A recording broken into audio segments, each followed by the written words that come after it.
కులరహిత సమాజం ఒకటి రావాలని, కులం ఆర్థిక అంతరాలకు ఈ సమాజంలో ఉన్నటువంటి చాలా విషయాల పెద్ద ఆటంకంగా ఉంది.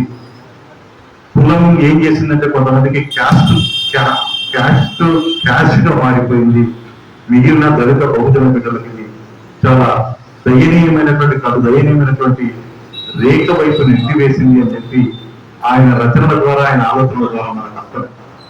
కనుక ఇవాళ ఏ రంగం చూసినా ఆయన రాసినట్టు ఆయన ఆశించినట్టుగా లేదు. ఒకవైపు ఆయన ఏ కులానికి పునాదిగా, మతానికి పునాదిగా ఉన్నటువంటి హిందువులు ఆచరించేటువంటి, అందరు హిందువులు కాకపోయినా ఆ వాళ్ళ పునాదిగా ఉన్నటువంటి ఒక భావజాలం వాళ్ళ రాజ్యం.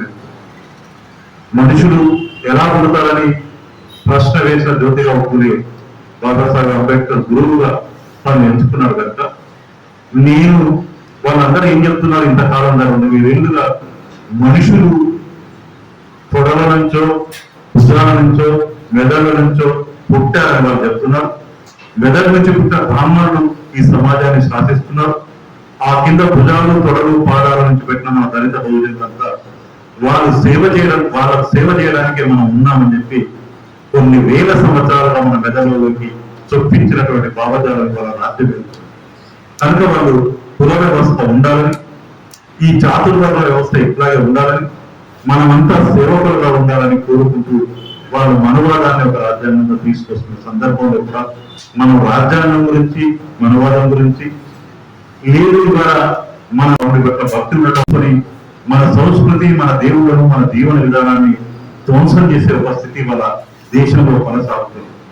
కనుక మన దేవతలు, మన దేవుళ్ళు, మన బ్రతుకు ఆగమైపోయి ఇవాళ ఒకే భాష, ఒకే రంగు, ఒకే జెండా, ఒకే ఎన్నికలు ఉండాలని రాజ్యం ముందుకు పోతుంది. ఈ సందర్భంలో అంబేద్కర్ని తలుసుకోవడం అంటే ఆయన రచనల ప్రాసంగికత ఇవాళ మనకు ఉన్నదా లేదా ఎట్లా మనం అర్థం చేసుకోవాలని చెప్పి ఈ స్మారక ఉపన్యాసం పెట్టడం జరిగింది. ఈ స్మారక ఉపన్యాసానికి నిజానికి జీవితం అంతా ఎక్కడో ఒకటి ప్రజల్ని ఎడ్యుకేట్ చేసేటువంటి విద్యావంతులుగా సాంబశివరావు మానవ వికాస వేదిక అనేటువంటి ఒక వేదికను ఏర్పాటు చేసి అంబేద్కర్, పూలేలు నడిపినటువంటి సత్యశోధ సమాజాల ద్వారా వాళ్ళు సమాజాన్ని ఎడ్యుకేట్ చేస్తూ పనిచేస్తున్నారు. మేము ఒక 10 రోజుల క్రితం ఇక్కడ భారీ బయటతో పెట్టదలుచుకున్నాం. మీరు రావాలంటే ఆయన టైం ఇచ్చారు, ఇంకొక వక్త కూడా ఇచ్చారు.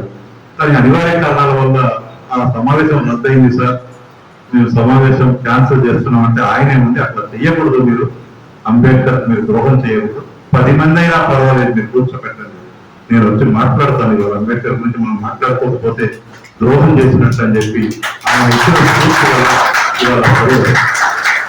ఆయన మాట్లాడే ముందు ఆయనకు రచనలు మనకు పరిచయం ఉన్నాయి, పరిచయం చాలా ఉన్నాయి. అంత విస్తృతంగా మాట్లాడడం వీలు కాకపోతే ఇప్పటికీ. దానికి ముందు ఆయన మాట్లాడేప్పుడు నేను చేస్తున్న విజ్ఞప్తి ఏమిటంటే, మిత్రులందరూ కూడా ఒక్కొక్కరు 2 నిమిషాలైనా మీరు పరిచయం చేసుకొని మీరు ఏదైనా ఆ రచనల మీద లేదా మన మధ్య చర్చలో ఉన్నటువంటి అంశాలు 1-2 ప్రశ్న రూపంలో లేవనైతే మనం నోట్ చేసుకొని దాన్ని రచన ఇస్తారు కనుక నేను అట్లా చర్చ ప్రారంభిద్దామని చెప్పి ముందు డాక్టర్ రాజు గారిని ఆ చర్చను ప్రారంభించాల్సిందిగా ఆహ్వానిస్తాం.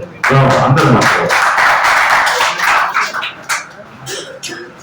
అంబేద్కర్ గారి గురించి ఇంతమంది అంబేద్కరిస్టులు ఒక విద్యాలయంలో మాట్లాడుకోవడానికి రావడం నేను మొదటిసారిగా చూస్తున్నా. అందుకు నాకు చాలా సంతోషంగా ఉంది.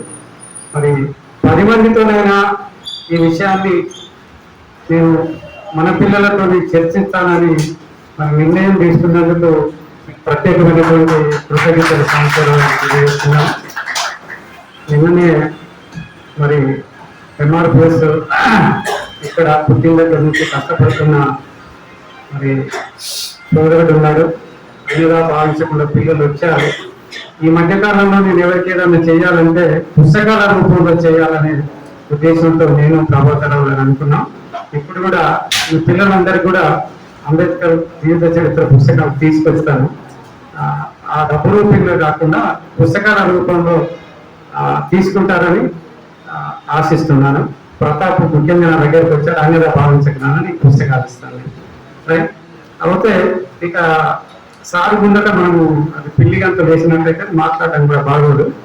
అంబేద్కర్ గారి ఒక అంబేద్కరిజాన్ని గురించి కానీ మానవ శాస్త్రాన్ని గురించి కానీ ఈ ప్రపంచంలో ఈ భారతదేశాన్ని గురించి మొట్టమొదటిగా లేవనెత్తిన మనిషి 1916లో అమెరికాలో అడుగుపెట్టి మరి ఆంథ్రోపాలజికల్ సొసైటీ ఆఫ్ వరల్డ్ లో మాట్లాడినటువంటి ఈ ప్రపంచంలో వింత ఒక సమాజం ఉందా అని తెలియజెప్పిన పుస్తకమే ఈ క్యాస్ట్ అండ్ డెన్సిస్ అండ్ డెవలప్మెంట్. అది అమెరికాలో చెప్పబడ్డది.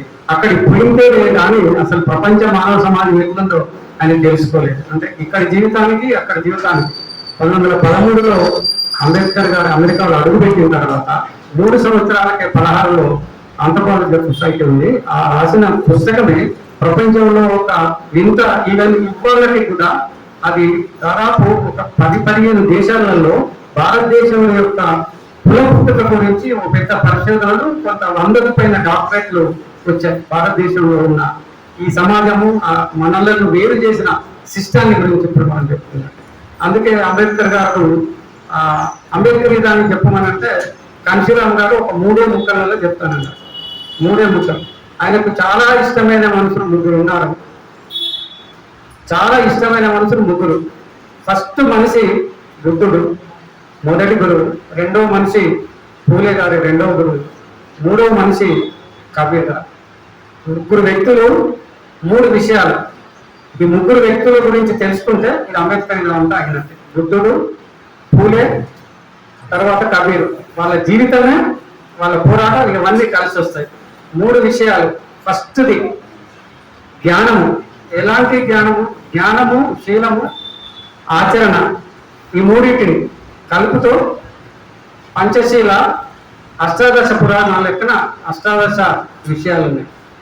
పంజాబ్ కోడక్ మండల్లో ఉన్నటువంటి వాళ్ళు ఆయన కోసం ఒక 50 పేజీల ఉపన్యాసాన్ని రాస్తున్నారు డాక్టర్ బిఆర్ అంబేద్కర్ గారు పంజాబ్ కోసం పోవడానికి.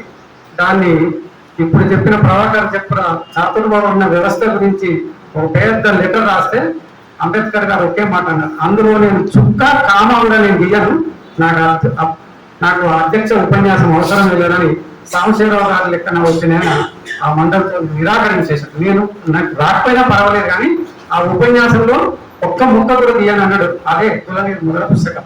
ఆ పుస్తకం మీకు అందరికి ఇవ్వదలుచుకున్నాను. ఆ పుస్తకాన్ని ఏకంగా కాంశీరామ్ గారు 8 సార్లు చదివిండు, రాత్రి పనులు నిద్రపోకుండా. ఏది కులనిర్మూలన పుస్తకాన్ని. అది చదివితే ఎంత ఎఫెక్ట్ కొట్టిందంటే ఇక నేను పెళ్లి చేస్తున్నా నా పిల్లలు విడిచిపెట్టి బయటికి పోతాను కావచ్చు. ఎవరైనా దమ్మునున్న వాళ్ళు 8 సార్లు కులనిర్మూలన పుస్తకం చదివితే మన జీవితంలో ఒక పూనకం పుట్టుకొస్తుంది. అలాంటి పుస్తకమే కుల నిర్మూలన. Second, what Gandhi and Congress done to the untouchables. ఇది డాక్టర్ బిఆర్ అంబేద్కర్ రాసిన 2వ పుస్తకం. What Gandhi and Congress done to the untouchables. ఈ పుస్తకం ఏం చేసిందంటే అటువంటిది ఈ పుస్తకం. తర్వాత ఇంకొక పుస్తకము అంటే దీని గురించి కాస్త సాంబశివరావు గారిని ఎక్కువ ఇస్తుంది, రివల్యూషన్ అండ్ కౌంటర్ రివల్యూషన్. ఈ 3 పుస్తకాలు 3 విషయాలు 3 మనుషులను చదివితే ఇక అంబేద్కరిజం వచ్చినట్టే. మనము మానవులను కాకుండా ఒక స్పెషలైజ్డ్ మనుషులను అవుతారని చెప్తారు. అతి కష్టం మీద ఈ 3 పుస్తకాలను ఒక్కసారి చదివితే ఏం కాదట. మానవ శాస్త్రజ్ఞులు సాంబశివరావు చెప్పాలంటే మనం 9 సార్లు చదివితే మనం పాస్ అవుతామంట. ఎన్నిసార్లు చదవాలి? 9 సార్లు చదివితే ఎంత ఎక్కుతుంది అన్నారంటే 30% ఎక్కుతుందంట. ఎంత ఎక్కుతుంది మనకు? 30% ఎక్కుతుంది.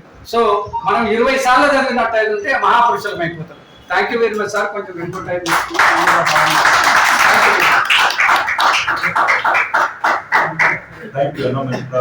ప్రతాప్ వచ్చి పాట మాట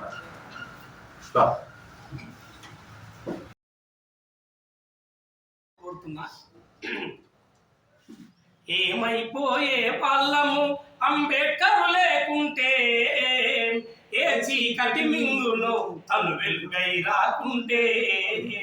ఏమైపోయే వాళ్ళము అంబేద్కర్ లేకుంటే, ఏ చీకటి మింగును తను వెలుగై రాకుంటే. ఏ చీకటి మింగును తను వెలుగై రాకుంటే.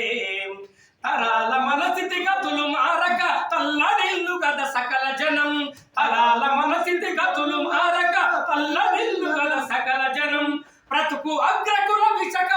పడి తలిగిపోవు గద నేటి దినం.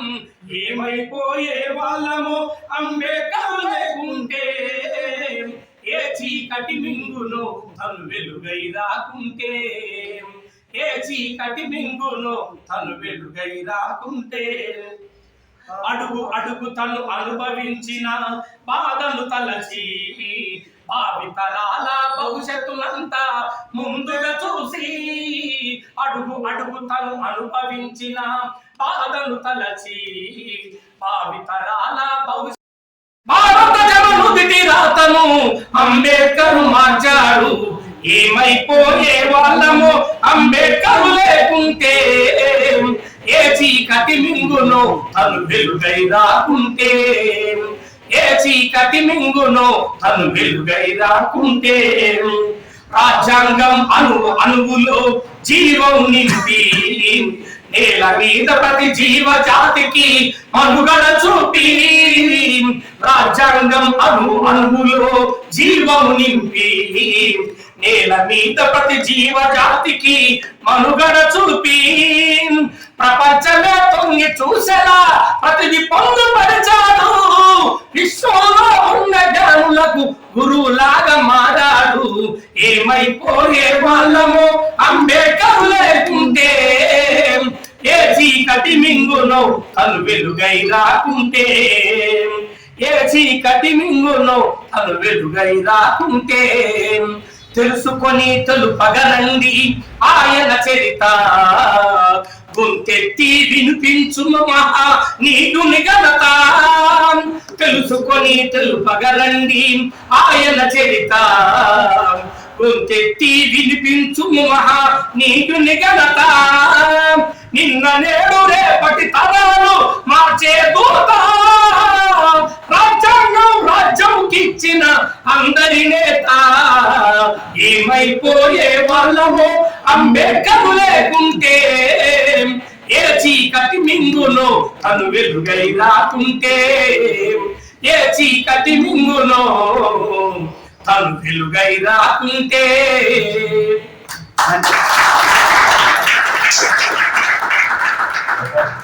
ఇందాక పాట వింటున్నప్పుడు ఒక భయం ఉంటది, కానీ రెండవది అంబేద్కర్ ఇచ్చిన స్ఫూర్తి మనలో ఉంది కనుక చాలా మంది అంబేద్కర్ కావాల్సిన అవసరం ఉన్నది. ఆయన ఇచ్చిన స్ఫూర్తి ఆయనతో అంతం కాకూడదు కదా, అందుకని మనం అది నింపుకొని అంబేద్కర్ అంత గొప్ప వాళ్ళని కాకపోయినా ఆయన ఆలోచన విధానాన్ని సజీవంగా అనుభవించుకునే ప్రయత్నం మనం చేయడమే ఆయనకు తెలియాలి. ఇప్పుడు జన విజ్ఞాన వేదిక నుంచి ఇప్పుడు శ్రీనివాస్ గారు.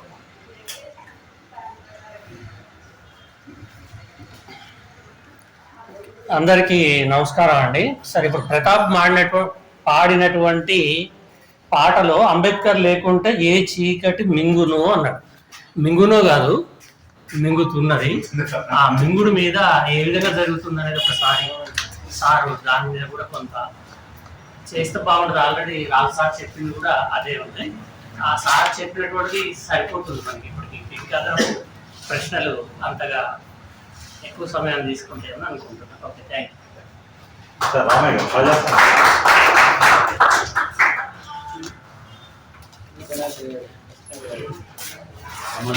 అధ్యక్షులు ప్రభాకర్ గారు, మిత్రులు సత్యేంద్ర సంస్కృత మిత్రులు,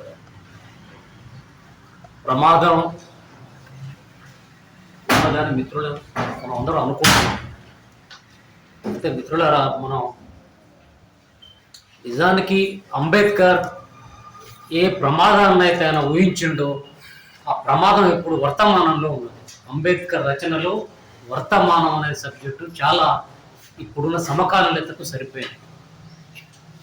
నిజానికి అంబేద్కర్ అనే రాజ్యాంగ రచనకు ముందే, రాజ్యాంగ రచన కాలంలో, రాజ్యాంగ సభలలో ఎవరైతే అంబేద్కర్ రాజ్యాంగ రచన చేయకూడదు అనుకున్నారు, అసలు ఈ రాజ్యాంగానికే భారతీయ రాజ్యంలో పూర్తిగా అంబేద్కర్ ఆశించిన దానికి, కోరుకున్న దానికి భిన్నమైనటువంటి ఒక చీకటి పరిస్థితుల్లో మనం ఉన్నాం. దీన్ని గతం ఎప్పుడు అంటే 2014 కన్నా ముందు ఇంత తీవ్రంగా మనం చూడలేదు. దీన్ని నేను ఈ మధ్యకాలంలో కొన్ని సందర్భంలో అంబేద్కర్ని చదువుతున్నప్పుడు ఆయన ముఖ్యంగా ఈ వలసవాదం పోవటం కన్నా, బ్రిటిష్ వాడు పోవటం కన్నా, ఈ సనాతనవాదులు, ఈ బ్రాహ్మణవాదులు వీళ్ళు పోవాలని బలంగా కోరుకున్నాడు ఆయన. చాలా సందర్భాలలో ఈ గాంధీని, నెహ్రూని ఈ ఆలోచించాడు. దానికి కారణం ఏంటంటే ప్రతి సందర్భం లోపల ఇవాళ సంపన్న వర్గం, అది ఏ పేరుతోనూ అగ్రవర్ణాల వర్గం, వాళ్ళు సనాతన ధర్మాన్ని ప్రతి సందర్భంలో సోపట గాంధీకి వ్యతిరేకంగా తీసుకొచ్చి నిలబెట్టారు. ఆయన పుస్తకాలలో ఉన్న చెప్పాల్సిన అవసరం లేదు. నేను ఎక్కడికి పోవాలన్నా కూడా కులమే నాకు అడ్డం వస్తుందని చెప్పిండు.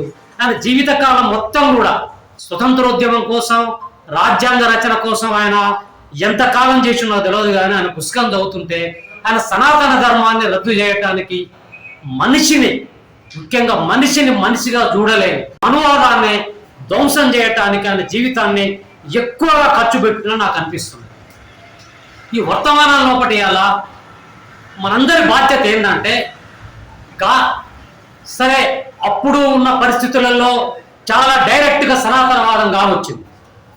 బ్రాహ్మణుడు మన ఇంట్లోకి రానియలేదు, ఒక రెడ్డి మన ఇంట్లోకి రానియలేదు. ఇవాళ ఆ రూపంలో లేదు. ఆర్ఎస్ కానీ ఆ రూపం లేదు, రూపాన్ని మార్చుకున్నారు. ఆ రూపాన్ని మార్చుకోవటం లోపల మనం అందరం కూడా అర్థం చేసుకోవటంలో ఫెయిల్ అయ్యాం. ఎందుకు ఫెయిల్ అయిందని ఇక మాట నేను అంటున్నానంటే, చాలా బాధ అనిపించేది ఏంటంటే, ఇక్కడ ఉన్న మిత్రులు చాలా మంది కూడా మన అంబేద్కర్ సంఘాలలో పనిచేసిన మిత్రులు ఉన్నారో తెలియదు. కానీ ఎవరిగించటానికి ఇంతకన్నా ప్రమాదం ఏముంటది? చాలా మంది సంవత్సరం సార్ మిత్రులు చెప్తుంటే వింటున్నాడు. ఎక్కువ మంది మన దళితులు, బీసీలు ఉన్నారు. ఈ సమాజాన్ని మరి వాళ్ళు ఎటు తీసుకుపోతున్నారు?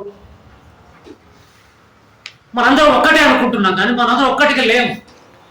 మన అందరం కూడా మనకు తెలియకుండానే ఆ మనుస్మృతి మాయలో పడ్డాం, సనాతన ధర్మం మాయలో పడ్డాం.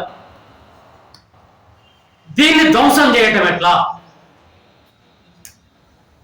ఇది ఇవాళ చాలా వర్తమానంలో చాలా ఇంపార్టెంట్ విషయం.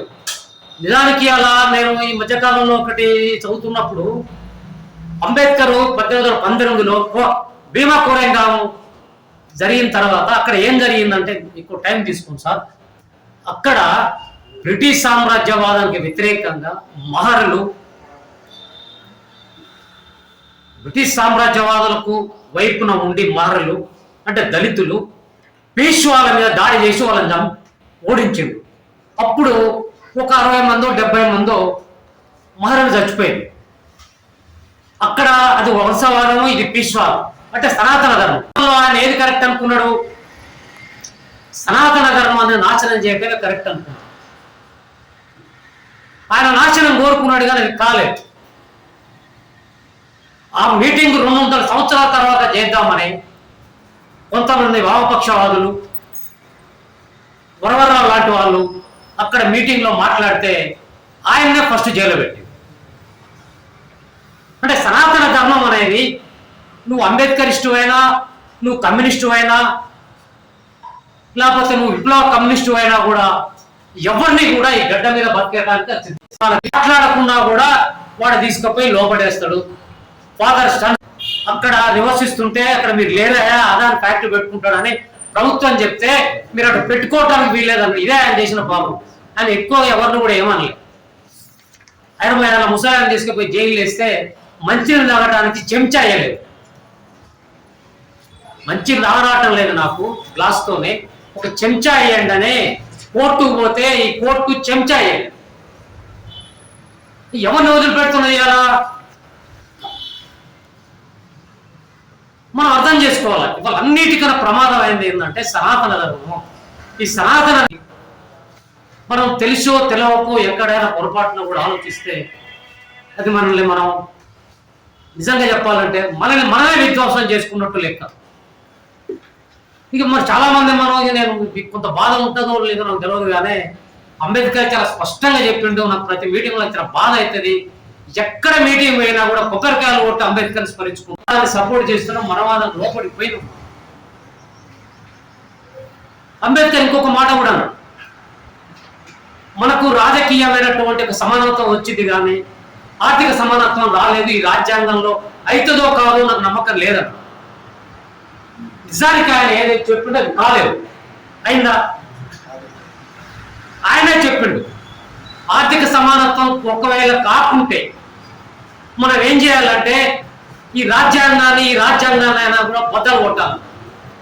మీరు చదవండి, కొత్తగా చెప్తాను, రాష్ట్రానికి అయితే బాగా తెలుసు. నేను అప్పుడు సమాన అవకాశాలు ఉన్నాయా, చాలా ఓపెన్ గా రిజర్వేషన్స్ ఈసారి వస్తే మేము చెయ్యము అంటున్నాం. చేయరు వాళ్ళు.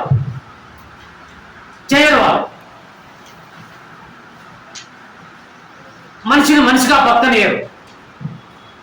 ఒక్క విషయం చెప్పి ఇప్పుడు ఇందాక నేను బస్సులో వచ్చినప్పుడు పేద ఊరేగింపు చూశాను.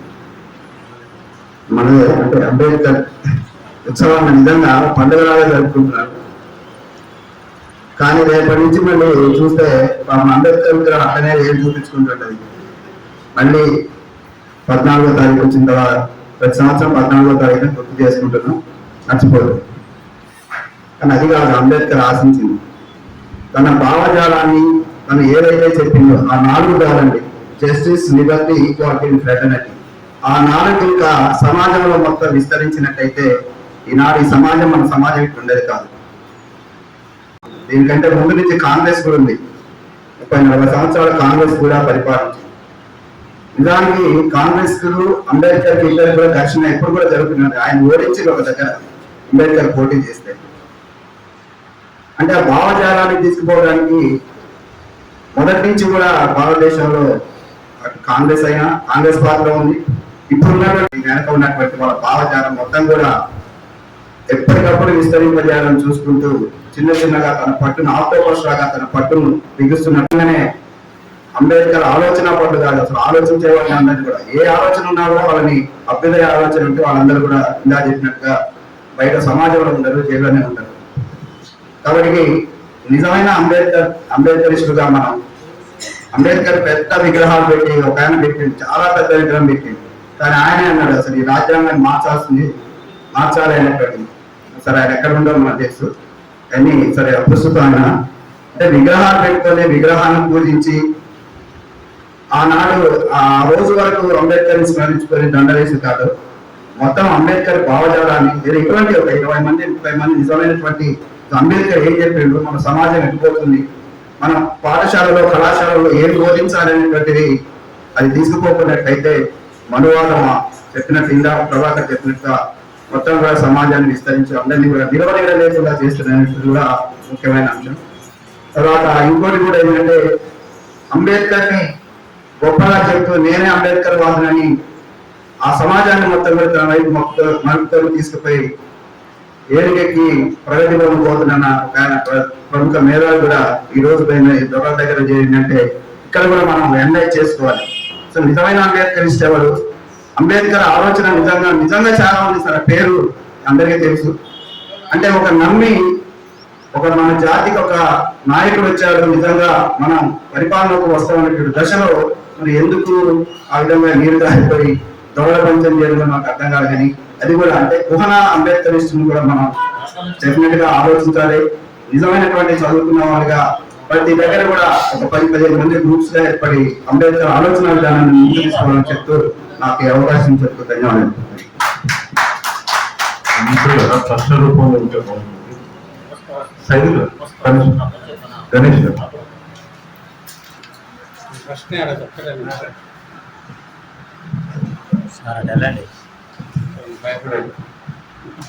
మిత్రులారా అందరికి నమస్కారం.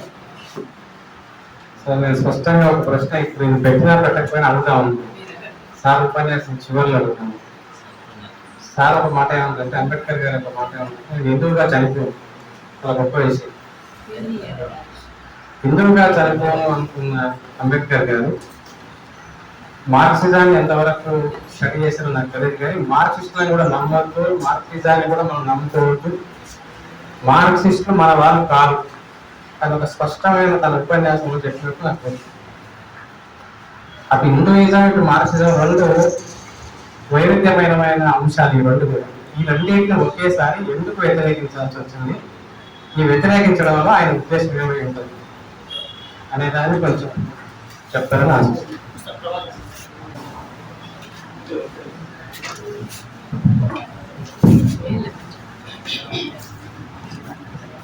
సభకు నమస్కారం సార్. భారతదేశంలో ఒక మనుషుడు డాక్టర్ బిఆర్ అంబేద్కర్. అయితే నాకున్న తెలుగు అంబేద్కర్ గారు ఉన్ననాటిలో అన్ని మతాలు, ముఖ్యంగా మిగతా మతాలు బాగా రన్నింగ్ లో ఉన్నాయి. అప్పటికి బౌద్ధం చాలా డౌన్ లో, బౌద్ధం అంతకు ముందే చాలా డౌన్ లో. అన్ని మతాలను కాదని అంబేద్కర్ గారు బౌద్ధాన్ని తీసుకోవడానికి కారణాలు అదొకటి.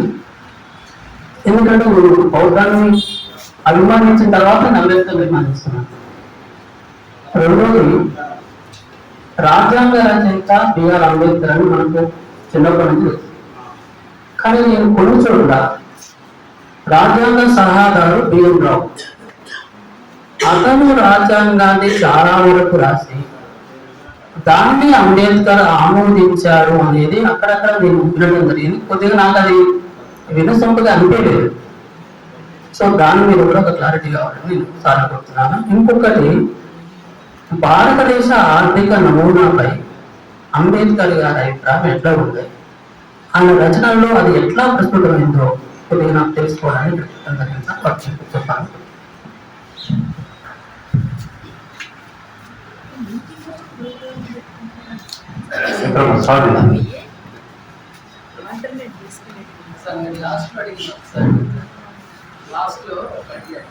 ఇండియన్ భారతదేశ ఆర్థిక నమూనాపై అంబేద్కర్ ఒక ఆలోచన విధానం ఎట్లా ఉండేది? ఆర్థిక విధానం అందరికీ నమస్కారం సార్. ఎస్పెషల్లీ లైక్ యూత్ ని లైక్ ఇది మనకి కాదు, ఇది సంథింగ్ ఎవరో వేరే వాళ్ళు చేస్తారు అన్నట్టు ఒక అపోహ వాళ్ళు ఉందన్నట్టు. లైక్ యువత ఇది మనది కాదు, ఎవరో చదువుకున్న వాళ్ళే చేయాలి, మనకు సంబంధించింది కాదు. ఇది ఇప్పుడు కూడా లైక్ మనం చూస్తే మెజారిటీ ఇక్కడ వచ్చిన వాళ్ళు ఒక ఏజ్డ్ పర్సన్స్ ఉన్నారు, మిగతా వాళ్ళందరూ కూడా ఇప్పుడు ఏం బయటనే ఉన్నారు. మేజర్ థింగ్ దాన్ని ఎలా మనం అంబేద్కర్ గురించి వాళ్ళలో తీసుకుని మేడం. ఇంకొకటి, ఎడ్యుకేషన్ ఫర్ ఎవ్రీ వన్ అనేసి ఒక కాన్సెప్ట్ లో నేను కొంచెం ఆలోచన చేస్తూ ఉంటాను. సో అంబేద్కర్ గారు ప్రతి ఒక్కరికి కూడా విద్యను అందించడానికి లైక్ అప్పుడు ఇంకా చాలా అన్ఎడ్యుకేటెడ్ సొసైటీ ఉండే ఆ టైంలో ఎలాంటి దాన్ని అవలంబించారు.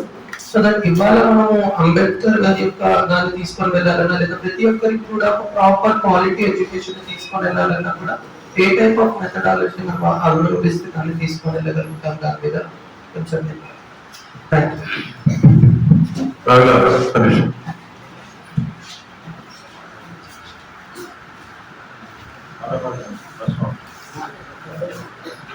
పెద్దలకు అందరికీ జయభీములు. సారు సాంబశివరావు గారు బయటకు వచ్చారు. సార్ స్పీచ్ వినాలని ఒక గొప్ప ఆశతోనే వచ్చాను. అయితే మనం ఒక డాక్టర్ ఏంటంటే ఇంత ప్రాపగండ అయిపోయినాయి.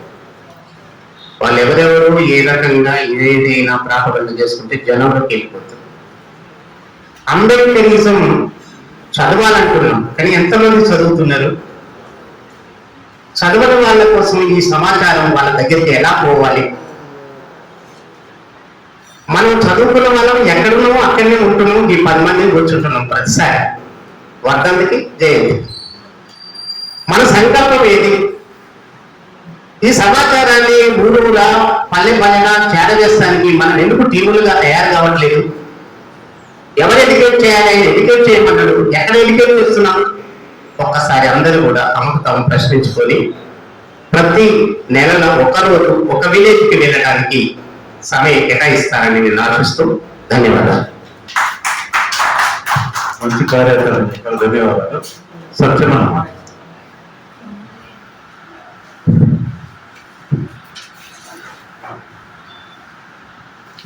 ముందుగా ఈరోజు భారతరత్న డాక్టర్ బాబాసాహెబ్ అంబేద్కర్ గారి 133వ జయంతి సందర్భంగా మా అంబేద్కర్ యువజన సంఘం నూతన ఏర్పడిన కమిటీ మరియు యువకులు, పెద్దలు, మహిళలంతా కూడా ఈసారి అంబేద్కర్ జయంతిని మంచిగా ఆరెత్తున చేయాలనే ఉద్దేశంతో అనుకున్నగానే దానికి అనుగుణంగా మనం అనుకున్న దానికంటే ఎక్కువనే మనం ఈరోజు జయంతి కార్యక్రమం జరుపుకోవడం సంతోషకరం. ఇదే సందర్భంలో ఇక్కడ ఈ యొక్క ఏర్పాటు చేయడం కూడా చాలా సంతోషకరమైన విషయం. ఎందుకంటే ఇంతకుముందు పెద్దలు అన్నప్పుడు ఊరేగింపులు, జయంతులే కాకుండా అసలు అంబేద్కర్ ఆలోచన ఏంటి, ఆయన సాహిత్యం కూడా ప్రతి ఒక్కరికి ఇప్పుడు నూతనంగా ఏర్పడినటువంటి కమిటీ కూడా తెలుసుకోవాల్సిన అవసరం ఎంతైనా ఉంది. ఇంతకుముందు రవిరామ గారు చెప్పినట్టుగా వాస్తవంగా చదువుకున్న వాళ్ళే ఆ అంబేద్కర్ ఆలోచన ప్రకారం నడుచుకుంటారు. కానీ మిగతా గ్రామాలలో ఉన్నటువంటి వాళ్ళకు కూడా అసలు అంబేద్కర్ గారి గురించి, ఆయన పడినటువంటి కష్టాలు, ఆయన జీవిత చిన్నతనంలో ఎన్ని అడ్డంకులు, అవరోధాలు, అస్పృశ్యతలకు గురైనాడో అవన్నీ కూడా చెప్పి మనం ఈ రోజు ఈ విధమైనటువంటి చదువు కానీ ఉద్యోగాలు కానీ ఉన్నామంటే మరి ఆ రోజు ఆయన పడినటువంటి కష్టాలు ఈ కింది బీద వర్గాలకు కూడా నాలుగా కష్టపడకుండా కొంత రాజ్యాంగంలో కొంత రిజర్వేషన్ రూపంలో చదువుకునేటువంటి అవకాశాన్ని కల్పించండి మరి అనే విషయాన్ని కూడా చాలా మందికి గ్రామాల్లో తెలియలేని విషయాన్ని నా దృష్టిలో కూడా ఉంది.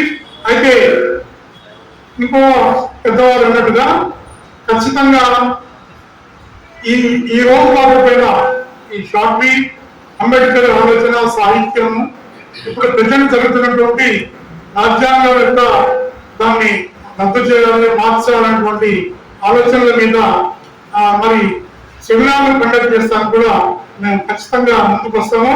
ఖచ్చితంగా ఎక్కువ మందితో గ్రామాల్లో ఉన్నటువంటి చదువుకున్న విద్యార్థులని వాళ్ళందరినీ కూడా గ్యాదర్ చేసి ఒక పెద్ద స్టేజ్ మీద ఖచ్చితంగా ఆయన యొక్క సాహిత్యం గురించి, ఆయన చేసినటువంటి సేవల గురించి, ఆయన భారతదేశానికి చేసినటువంటి సేవల గురించి, ఆయనని ఇబ్బందులు పెట్టిన సంఘటనల గురించి ఖచ్చితంగా చెప్పాలి.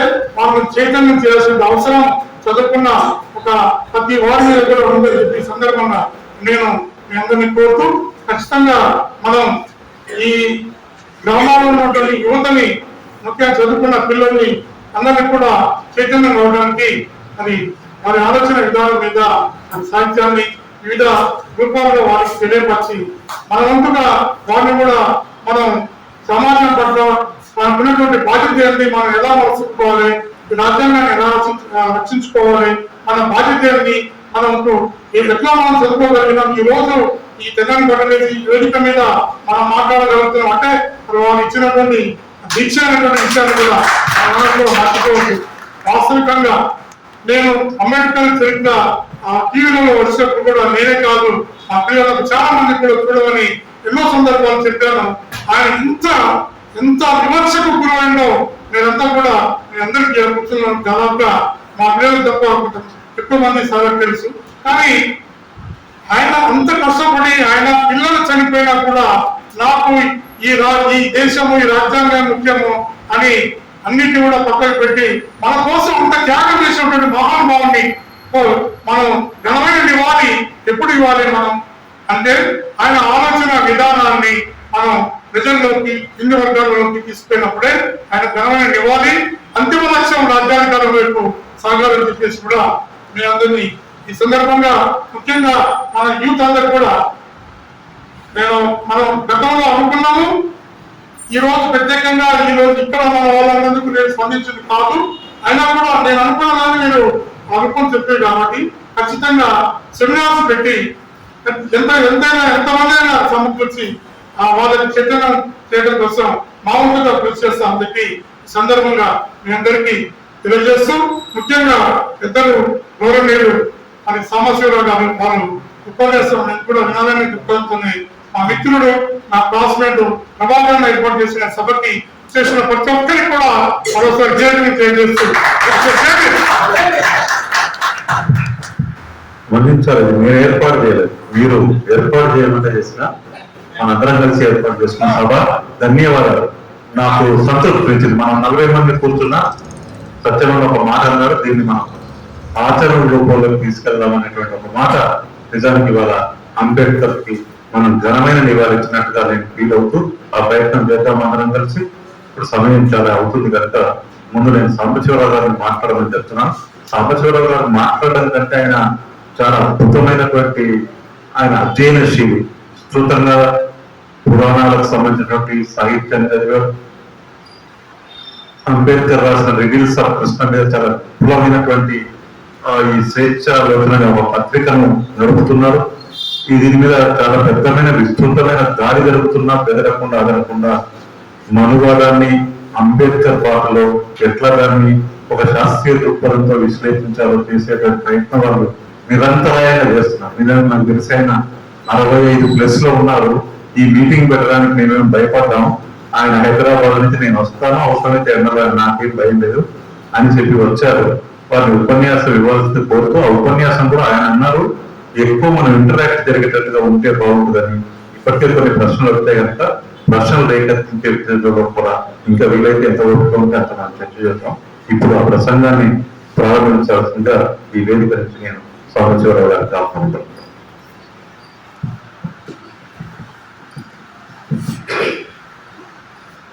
మిత్రులారా, సభాధ్యక్షుడు ప్రభాకర్ గారు, మిత్రుడు సత్యనారాయణ గారు, సమావేశంలో ఉన్న అంబేద్కర్ అభిమానులు అందరికీ కూడా జై భీమ్. నాది బహుశా మిర్యాలగూడలో ఇది నా ఫస్ట్ మీటింగ్ అనుకుంటాను మీ అందరూ. మాది మానవ వికాస వేదిక అనే ఒక సంస్థ.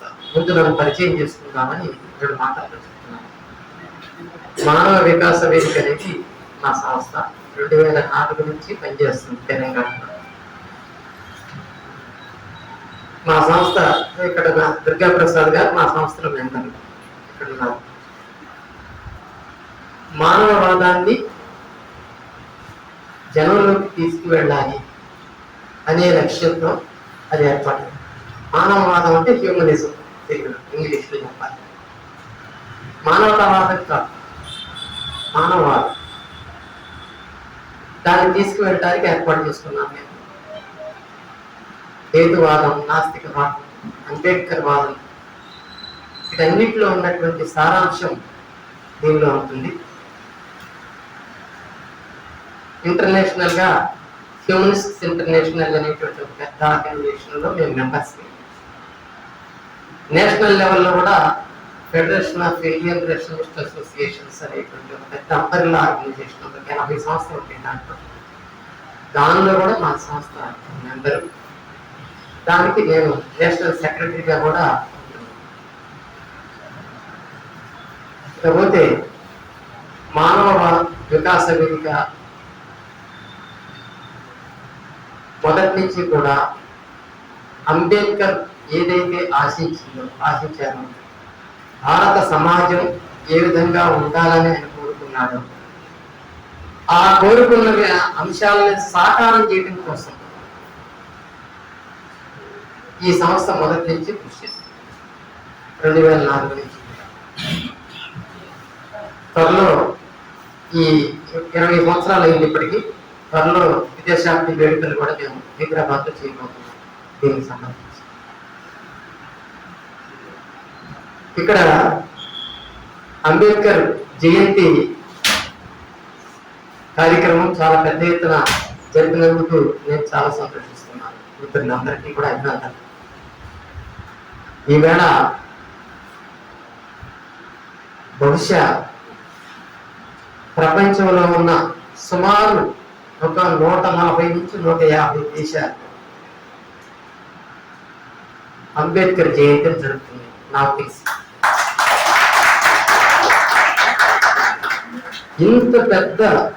ఇంత విస్తృతంగా ప్రపంచంలో ఏ నాయకుడికి కూడా అభిమానులు కానీ అనుయాయులు కానీ ఉంటారని నేను భావిస్తున్నాను.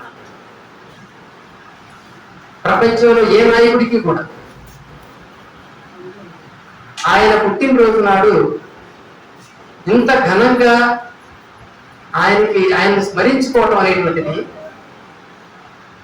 ప్రపంచంలో ఎవరికి జరగట్లేదు. ఆయనకున్న విగ్రహాలు కూడా ప్రపంచంలో ఏ నాయకుడికి లేవు. ఈ రోజున ఆయన విగ్రహాలకు వేసినటువంటి పూల దండలు ఎన్ని వేలు ఎన్ని లక్షలు ఉంటాయో కూడా లెక్క కట్టలేని పరిస్థితి. ఇంత స్థాయికి ఒక వ్యక్తి ఎలా ఎదిగాడు, ఎలా ఎదగలిగాడు, ఏమిటి ఆయనలో ఉన్నటువంటి గొప్పతనం? బాగా చదువుకున్నాడనే, బాగా చదువుకున్నవాడు ఆయన ఒక్కడే కాదు, ఇంకా చాలా మంది ఉన్నారు. లండన్ లో ఉన్న బ్రిటిష్ మ్యూజియాన్ని అంబేద్కర్ చదివాడు. ఆయనకంటే ముందు కార్ల్ మార్క్స్ చదివాడు దాన్ని. కార్ల్ మార్క్స్ తో పాటు మాజినీ కూడా చదివాడు. ఈజిప్ట్ అధ్యక్షుడిగా పనిచేసిన జోసెఫ్ మాజినీ కూడా చదివాడు. అంబేద్కర్ చదివాడు. ఈ ముగ్గురే ఆ లైబ్రరీ మొత్తాన్ని చదివినవాడు ప్రపంచంలో. కాబట్టి గొప్పగా చదవటం అనే విషయానికి వచ్చేసరికి ఇంకా ఇద్దరు ఉన్నారు అంబేద్కర్ కంటే, అంబేద్కర్ లాగా చదివిన వాడు. కానీ వాళ్ళిద్దరు కూడా ఇంత పెద్ద పేరు కానీ ఇంత ప్రఖ్యాతి కానీ రాలేదే.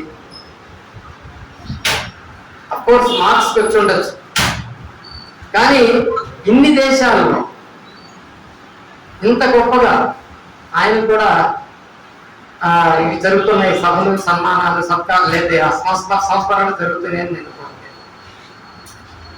ఎందుకు ఈ అంబేద్కర్ వెనక ఏముంది ఇంత గొప్పగా ఫాలోయింగ్ ఉంటాయి కానీ అనుకున్నప్పుడు ఆయన మేధస్సు ఒకటే కాదు, మేధస్సుతో పాటు ఆయన ఆశయాలు ఏవైతే ఉన్నాయో, ఆయన కోరుకున్న సమాజం ఏదైతే ఉందో అది చాలా గొప్ప. ఆయన ఆశయాలు భారతదేశంలో ఆయన రావడానికి ముందు భారతదేశం, ఆయన తెర మీదకి వచ్చిన తర్వాత వచ్చిన భారతదేశం, రెండు భారతదేశాలు ఇక్కడ మనకి కనిపిస్తాయి. 1920 దాకా అంబేద్కర్ గురించి పెద్దగా ఎవరు పట్టించుకోలేదు. 1920 తర్వాత అంబేద్కర్ తెర మీదకి వచ్చాడు. అంతకు ముందున్న భారతదేశం వేరు, ఆ తర్వాత వచ్చిన భారతదేశం వేరు. 1920లో తెర మీదకి ఎట్లా వచ్చాడు అని అంటే మూర్తి నాయక్ పత్రిక ద్వారా వచ్చాడు. 1920లో దాన్ని స్థాపించారు. మొన్న శతాబ్ది ఉత్సవాలు కూడా జరిగాయి. మూర్తి నాయక్ ఆ మూర్తి నాయక్ పత్రిక ఒక అంటే అంబేద్కర్ మొట్టమొదటిగా సంపాదకత్వం వహించి ఒక ఎడిటర్ గా దానికి పనిచేసి దానిలో రాసిన వ్యాసాలను ఎప్పుడైతే జనంలోకి వదిలాడో అప్పుడు ఎవరి అంబేద్కర్ అని చెప్పి అందరూ చూశారు. అంతకుముందు వరకు అంబేద్కర్ అంటే విదేశాల్లోనే మంచి పేరుంది. అమెరికాలో కొలంబియా యూనివర్సిటీలో, ఆ తర్వాత లండన్ లో, ఇట్లా విదేశాల్లోనే ఆయన గురించి స్టూడెంట్ గా ఆయనకు మంచి స్టూడెంట్ అనే పేరు, ఒక మేధావి అనే పేరు. కానీ ఇండియాకు వచ్చేసరికి మూర్తి నాయకుడు మొట్టమొదటిగా ఆయన గుర్తింపు తీసుకొచ్చి ఆ గుర్తింపు 3 సంవత్సరాలే ఆ పత్రిక నడిపాడు. అందులో 1 సంవత్సరం మొదటి సంవత్సరం సగం నడపగానే డబ్బులు అయిపోయినాయి, డబ్బులు లేవు ఆయన దగ్గర.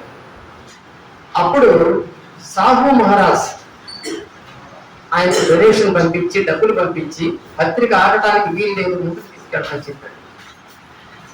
ఆ తర్వాత కొంతకాలానికి ఆయన కూడా చనిపోయాడు సాహు మహారాజ్. పత్రిక ఆగిపోయింది.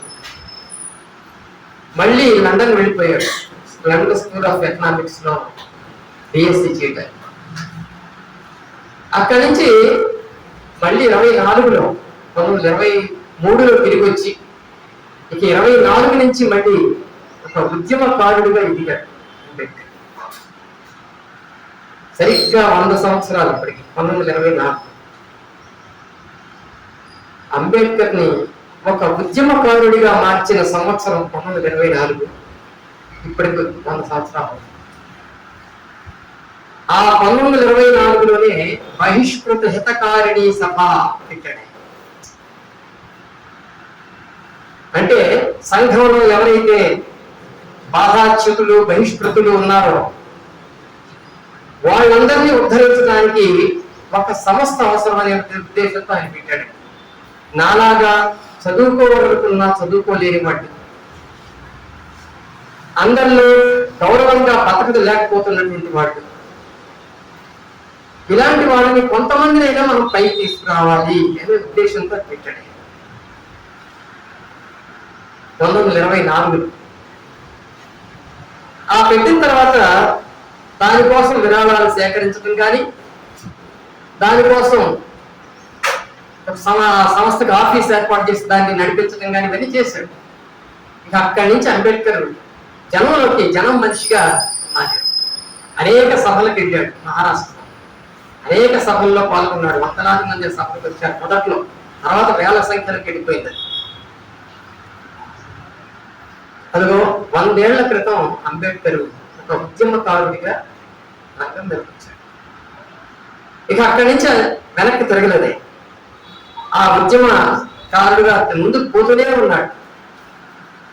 అంబేద్కర్ జీవితంలో ముఖ్యంగా ఆయన స్వయంగా రోడ్ల మీద నడిచి ఉద్యమాలు చేసినటువంటి అంశాలు 3 ఉన్నాయి.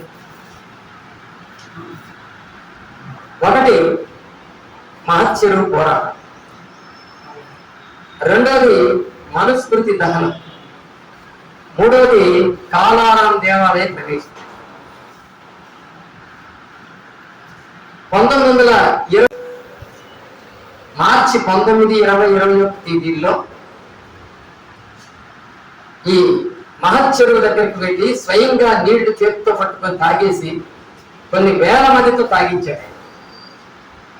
ఈ చరిత్ర అంతా మీకు తెలుసు, నేను అందుకే టూకీగా చెప్తుంటాడు పై. ఆ విజయంతో మనుస్మృతి దహన కార్యక్రమాన్ని చేపట్టాలని అదే సంవత్సరం డిసెంబర్ 25 నాడు అదే మహద్లో మహద్ అంటే చిన్న ఊరేం కాదు, మున్సిపాలిటీ, ఆ రోజుల్లో పెద్ద మున్సిపాలిటీ. అదే ఊరిలో దాదాపు 8,000 మంది సభ్యులు అక్కడికి వస్తే వాళ్ళందరి సమక్షంలో ఒక బ్రాహ్మణ వ్యక్తి చేత సహస్ర బుద్ధి అయితే ఒక బ్రాహ్మణ వ్యక్తి చేత మనుస్మృతిని తగలబెట్టించాడు అంబేద్కర్. ఆయన సమక్షంలో జిఎన్ సహస్ర బుద్ధి అయిన ఆయన పెద్ద బ్రాహ్మణ కుటుంబం నుంచి వచ్చినాయి. ఆయనతో తగలబెట్టించాడు. దాన్ని తాను తగలబెట్టడం కాదు, అది ఒక అంటే ఈ మనుస్మృతి అనేటువంటిది ఒక దళితులకే కాదు, శూద్రులకే కాదు, అంటే బీసీలకే కాదు, మొత్తం మానవాళికే ఇది పనికిరాని గ్రంథం అని చెప్పి చాటడం కోసం, అది బ్రాహ్మణులకు కూడా పనికిరాదని చెప్పడం కోసం ఆయన చేశాడు. అది రెండోది. మూడోది 1930లో కాలారాం, నాసిక్ లో ఉన్న కాలారాం అనే టెంపుల్లో వందలాది మంది దళితులను తీసుకొని ఆలయ ప్రవేశం కోసం ఉద్యమం చేశాడు.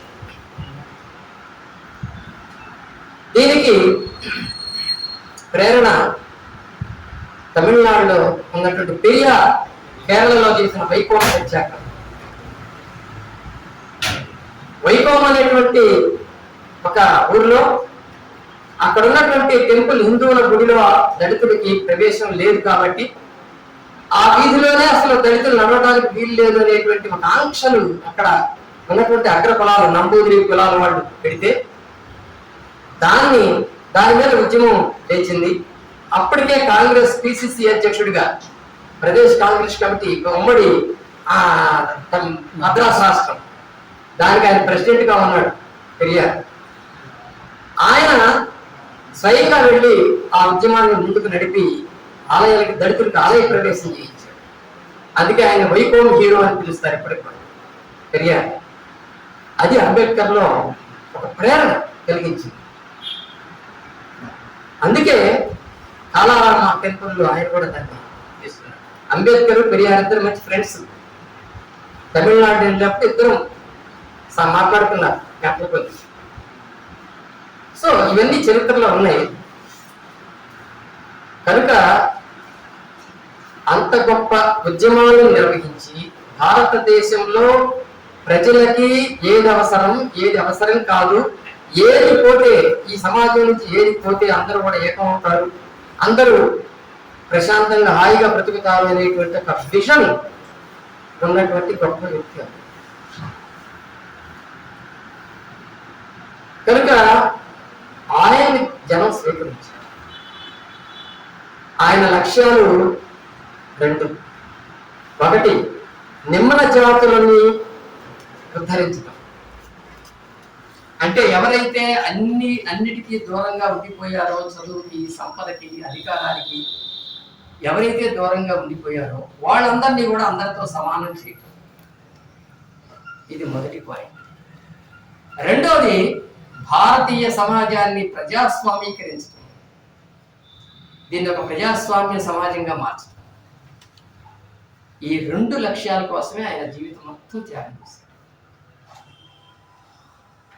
కనుక ఆయన పుస్తకాలు తీసుకున్నా, ఆయన చేపట్టిన పనులు తీసుకున్నా, ఆయన ఉపన్యాసాలు తీసుకున్నా, ఏం తీసుకున్నా సరే వీటి చుట్టూనే తిరుగుతుంటాయి, ఆ 2 చుట్టూనే తిరుగుతుంటాయి. ఇవాళ అంబేద్కర్ రచనలు వర్తమాన సమాజం మీద మాట్లాడుతున్నారు. అంబేద్కర్ రచనల మీద మాట్లాడటం అంటే ఒక గంటలో ఏ పని కాదు. అది పెద్ద పెద్ద మేధావులు కూడా సాధ్యమయ్యే పని కాదు. కనుక ఆ టాపిక్ అలా పెట్టినప్పటికీ కూడా మనం ఎస్సెన్స్, సారం, అంబేద్కర్ రచనల సారం, ఆయన ఉద్యమాల సారం, ఆయన త్యాగం చేసినటువంటి త్యాగాల సారాన్ని గురించి మాట్లాడుకుంటాం. అంతకంటే ఎక్కువ మాట్లాడుకోలేదు. ఎందుకు చెప్తున్నానంటే ఒక 25 పుస్తకాలు ఆయన మాస్టర్ పీసెస్, 25 పుస్తకాలు ఉన్నాయి. ఒక్కొక్కటి డిఫరెంట్ యాంగిల్. రాజకీయ అంశాల మీద రాశాడు, ఆర్థిక అంశాల మీద రాశాడు, సాంస్కృతిక అంశాల మీద రాశాడు, సామాజిక అంశాల మీద రాశాడు. అన్ని ఏది రాసినా సరే అది మార్గదర్శకమే. విదేశీ లండన్ స్కూల్ ఆఫ్ ఎకనామిక్స్ లో ఉన్నటువంటి ప్రొఫెసర్స్ ఆశ్చర్యపోయారు ఆయన రాసిన రచనలు. అసలు బ్రిటిష్ వాళ్ళు పరిపాలిస్తున్న రోజుల్లో బ్రిటిష్ పరిపాలనలో భారతదేశం యొక్క రూపాయి విలువ గురించి ఆయన రాసిన వ్యాసం చదివి London school of economics professors మాకు తెలియని ఇన్ని అంశాలు నీకు ఎలా తెలిసినాయి అని అడిగారు. అది అంటే రూపాయి ఎలా పతనం అయిపోతుంది బ్రిటిష్ వాళ్ళ కాలంలో అనేటువంటి దాని మీద ఆయన తీసుకొని రాసిన thesis. Problem of rupee in colonial India. అది వాళ్ళకి అంటుపట్టలేదు. అంటే ఎంత డీప్ గా పెట్టాడో, ఎంత మేధశక్తిని ఉపయోగించాడో చూడండి. రిజర్వ్ బ్యాంకు గురించి మొట్టమొదట ఆయనే చెప్పింది. రిజర్వ్ బ్యాంకు సంస్థాపనకి ఆయనే కారణం. కనుక ఇట్లా ప్రతిదీ ఆర్థిక అంశాలు తీసుకుంటే, రాజకీయ అంశాలు తీసుకుంటే, రాజకీయ అంశాల్లో కూడా భారతదేశం పతనానికి ఏ రాజకీయ కారణాలు ఉన్నాయి, చరిత్ర మొత్తం దాని గురించి చెప్పాడు. కనుక ఒక అంశం తీసుకొని మాట్లాడటానికే మనకు సరిపోతుంది. బ్రీఫ్ గా చెప్పాలంటే ఇందాక మన సార్ పాయింట్అవుట్ చేశారు. ఆయన రాసిన వాటిల్లో 3 ముఖ్యాంశాలు అని చెప్పి అందులో ఒకటి విప్లవం, ప్రతీఘాతుక విప్లవం గురించి కూడా చెప్పారు. Yes, revolution and counter revolution అనేటువంటిది అంబేద్కర్ రాసిన ఒక గొప్ప పుస్తకం. సారాంశంగా ఒకటే చెప్పాడు, భారతదేశ చరిత్రను అర్థం చేసుకోవాలంటే ఒకటే, ఆ చరిత్ర మొత్తం కూడా బుద్ధిజానికి, హిందూయిజానికి జరిగిన సంఘర్షణ అన్నది. ఒక్క మాటలో భారతదేశ చరిత్ర అంటే బౌద్ధానికి, హిందూయిజానికి జరిగిన సంఘర్షణ అన్నది. బుద్ధిజం రెవల్యూషన్ అయితే దాని కౌంటర్ రెవల్యూషన్ హిందూయిజం అన్నది.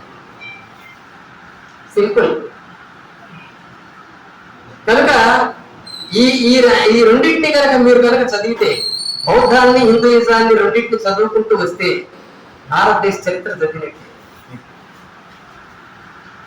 అన్నాడు. భగవద్గీత మీద ఆయన రాసిన ఒక ఆర్టికల్, భగవద్గీత ఒక పరిశీలన అని మనకి మార్కెట్లో కూడా దొరుకుతుంది. ఇప్పుడు ఆయన అంబేద్కర్ రాసిన ఆయన అందులో ఈ విషయం చెప్తాడు. భగవద్గీత చాలా పవిత్ర గ్రంథంగా ఈవేళ హిందూ సమాజం పబ్లిసిటీలో బాగా ప్రచారంలోకి తీసుకొస్తుంది. కానీ అంబేద్కర్ ఏం చెప్పాడంటే, భగవద్గీత 3 విషయాలని జనం మీద రుద్దడం కోసం, ఈ సమాజంలో 3 అంశాలను పాపులర్ చేయడం కోసం వచ్చింది అన్నాడు.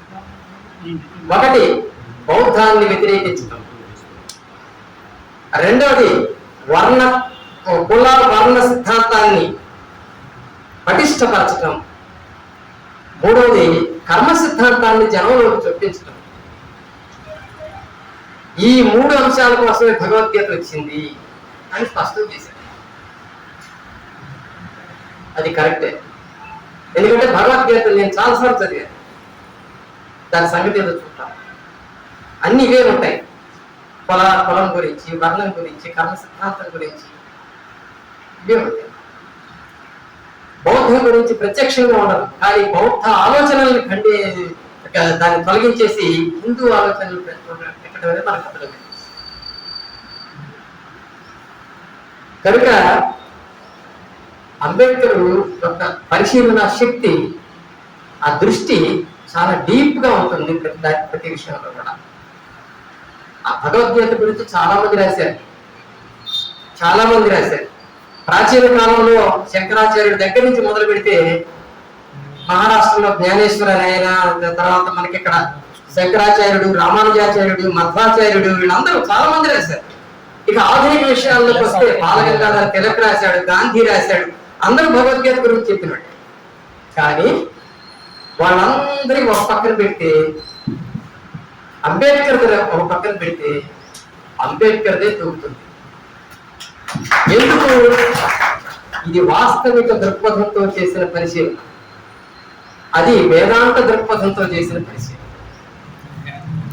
వేదాంతం అనేది మనస్సుని, మైండ్ని ఇంకా భావ బానిసత్వంలోనే ఉంచుతుంది తప్ప మన జీవితాన్ని మెరుగుపరచడానికి, లేదా మనం ఎలా జీవించాలి, ఏ విధంగా మన సమాజం ముందుకెళ్ళాలి అనేది చెప్పడానికి అది పనికిరాదు వేదాంతం. ఇది అంబేద్కర్ ఆలోచన విధానం. దేన్నైనా ఎలా అర్థం చేసుకోవాలి, మన సమాజాన్ని మార్చడానికి ఇది ఉపయోగపడుతుందో పడదా, ఇందులో ఉపయోగపడేవేంటి, పడనివేంటి అనేది ఒక హేతువాద ధోరణిలో విశ్లేషించడానికి అంబేద్కర్ పనిచేస్తుంది. అందువల్ల అవన్నీ కూడా ఒకే మోసలో ఉన్నట్టు అనిపిస్తాయి, ఇది మాత్రం సపరేట్ గా మనకి అనిపిస్తుంది. సో అంబేద్కర్ రాసినటువంటి ఒక అద్భుతమైనటువంటి పుస్తకం కుల నిర్మూలన మీ అందరికీ తెలుసు. ఆ జాత్పాత్ తోడక్ మండలి వాళ్ళు దాన్ని తిరస్కరించడం, దాంతో వెంటనే ఆయన దాన్ని పబ్లిష్ చేయడం, జనంలోకి వెళ్ళటం, ఇప్పటికీ ఎన్ని లక్షల కాపీలు ముద్రించబడ్డాయో లెక్కలేదు, ఎన్ని భాషల్లోకి వెళ్ళిందో కూడా లెక్క తెలియదు. అది కులం విషయంలో ఒక సైద్ధాంతిక గ్రంథంగా ఇప్పుడు ప్రచారంలో ఉంది. భారతదేశానికి సంబంధించి కులాన్ని ఎలా తొలగించాలి అనే అంశం మీద ఎవరైనా ఆలోచిస్తే ముందు అది చదవాలి, చదివిన తర్వాతనే అది తన యొక్క మార్గాన్ని ఎంచుకోవాలి. కాబట్టి అంత ఉన్నత స్థాయిలో రాసిన పుస్తకం అది. ఇందాక సార్ చెప్పారు కదా, 9 సార్లు చదవాలి, 8 సార్లు చదవాలి. ఎన్నిసార్లు చదివినా ఇంకా నేర్చుకోవాల్సి ఉంటుందా? అది ఎందుకనంటే అంబేద్కర్ ఎన్నో వేల పుస్తకాలు చదివి దాని సారాన్ని తీసుకొచ్చి పుస్తకాల్లో పెడుతున్నాడు. కాబట్టి అది మనం అర్థం కావాలంటే ప్రతి వాక్యాన్ని మళ్ళీ మళ్ళీ చదువుకోవాల్సిన అవసరం. చదివినప్పుడు కుల నిర్మూలన అనే అంశాన్ని మనం తీసుకుంటే చాలా స్పష్టంగా చెప్తాడు. నువ్వు ఈ దేశంలో కులాన్ని నిర్మూలించాలనుకుంటున్నావా? అయితే కులం దానంతటదే పోదు. ఇప్పుడు కూడా ఆ కులాన్ని తీసుకొచ్చినటువంటి వర్ణాలు ఉన్నాయి, వర్ణ వ్యవస్థ ఉంది. ఆ వర్ణ వ్యవస్థను కాపాడుతున్నటువంటి పురాణ గ్రంథాలు ఉన్నాయి. ఆ పురాణ గ్రంథాలకు ముందే రాయబడినటువంటి ఆధ్యాత్మిక గ్రంథాలు ఉన్నాయి, వేదాలు లాంటివి ఉన్నాయి. ఈ పురాణాలు కీర్తించేటువంటి దేవుడు కూడా వర్ణ వ్యవస్థ సమర్థించినటువంటి ఆధారాలు ఉన్నాయి. కాబట్టి వీళ్ళందరూ కూడా కుల వ్యవస్థని కాపాడుతున్నారు. దేవుడు, పురాణ గ్రంథాలు, కర్మ సిద్ధాంతం ఇవన్నీ కూడా కాపాడుతున్నాయి కుల వ్యవస్థని. కాబట్టి నువ్వు కుల నిర్మూలనవాదిగా మారదలుచుకుంటే వీటన్నిటిని నువ్వు తీసి పక్కన పడేయాలి, వీటన్నిటిని ధ్వంసం చేయాలి. కాబట్టి కులం పోవాలి, కులం పోవాలి అని ప్రతి ఒక్కరు మాట్లాడచ్చు, చాలా ఈజీ, నోరుంది కదా మాట్లాడేస్తాం. కానీ కులం పోవాలి అనేది మానసికంగా ఎవరైతే కోరుకుంటున్నారో, నిజాయితీగా కోరుకుంటున్నారో, ఆ నిజాయితీగా కోరుకునే మిత్రులారా, మీరందరూ కూడా నిజంగా మీరు నిజాయితీగా ఈ కులం ఉండకూడదు ఈ సమాజంలో కోరుకున్నట్లయితే మీరు హిందూయిజంలో ఉన్నటువంటి ఈ దైవ భావనని, కర్మ సిద్ధాంతాన్ని, పురాణ గ్రంథాలని ధ్వంసం చేయండి. మీ మెదడు నుంచి ఆ భావాలను తీసేయండి. అప్పుడు కులం కూడా దానంతటదే పోతుంది అన్నాడు. కుల నిర్మూలన గ్రంథం అందుకే చాలా పవర్ఫుల్.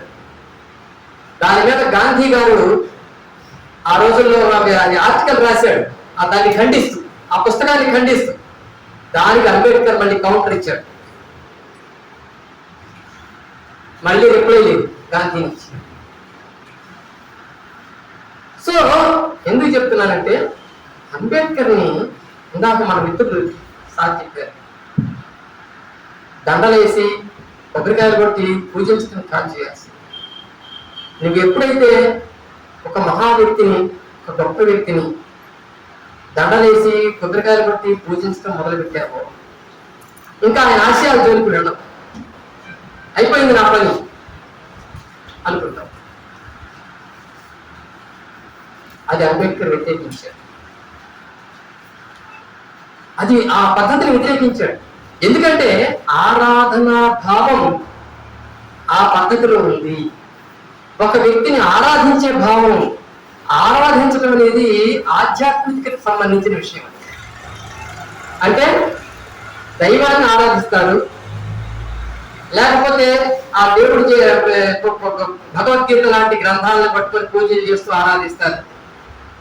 అన్ని మతాల్లోనూ అందరూ దేవుడిని ఆరాధిస్తుంటారు. ఆరాధన అనేది మానసిక బానిసత్వానికి చిహ్నం అక్కడ ఆరాధన కాదు ఉండాల్సింది ఆచరణ.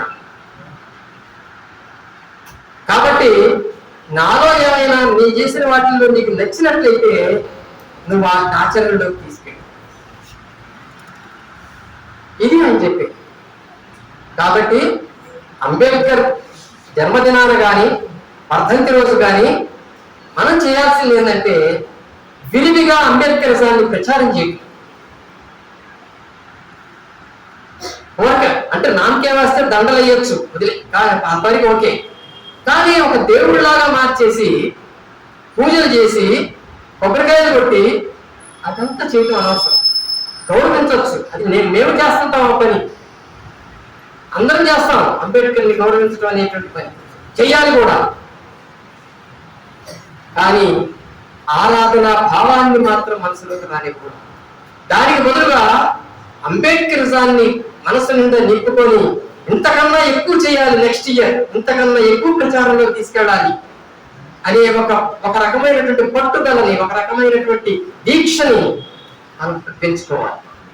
ఆ పెంచుకొని జనంలోకి తీసుకెళ్లే మార్గాన్ని కనుక మనం ఎంచుకుంటే నిజంగా అంబేద్కర్ని బతికిస్తున్నట్లే. ఇంటింటికి గుండెకి మనసుకి అంబేద్కర్ని తీసుకెళ్ళారు. ఇవాళ పుట్టినటువంటి అంటే ఎదుగుతున్న పిల్లలు 5వ తరగతి 4వ తరగతి చదువుతున్న పిల్లలకు కూడా మనం అంబేద్కర్ గురించి చెప్పాలి. వాళ్ళ స్థాయిలో రాముడి గురించి కృష్ణుడి గురించి వాళ్ళు చెప్పట్లా. తల్లిదండ్రులు ఇంట్లో పుట్టగానే దండం పెట్టిస్తున్నారు, భజనలు చేయిస్తున్నారు, చెప్పట్లా. అలాగే చిన్న చిన్న కథలుగా అంబేద్కర్ గురించి కూడా మనం చెప్పవచ్చు. తప్పేనా? అది చెప్పే పద్ధతి నేర్చుకోవాలి మనం. ప్రతి ఒక్కరిని కూడా అంబేద్కర్ వైపు మళ్లించాలి. ఆ అభిమానం, అంబేద్కర్ అభిమానం వైపు మళ్లించాలి. అలా చేయగలిగితేనే అంబేద్కర్ తిరుగులేని ఒక నాయకునిగా ఇంకా 100 సంవత్సరాలు ఆయన జనంలో ఉంటాడు. ఈవేళ ఇందాక మన మిత్రులు చెప్తున్నట్టుగా అంబేద్కర్ నిజానికి పెట్టాలనే ప్రయత్నాలు జరుగుతున్నాయి.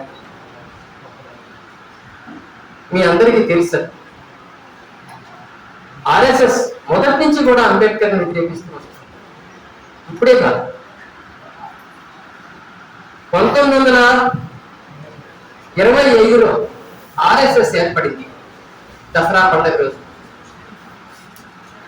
ఆర్ఎస్ఎస్ ఏర్పడటానికి కారణం, దానికి ముందు అది ఏర్పడటానికి కారణం తెలిస్తే అది ఎందుకు ఏర్పడిందో కూడా మీకు అర్థం.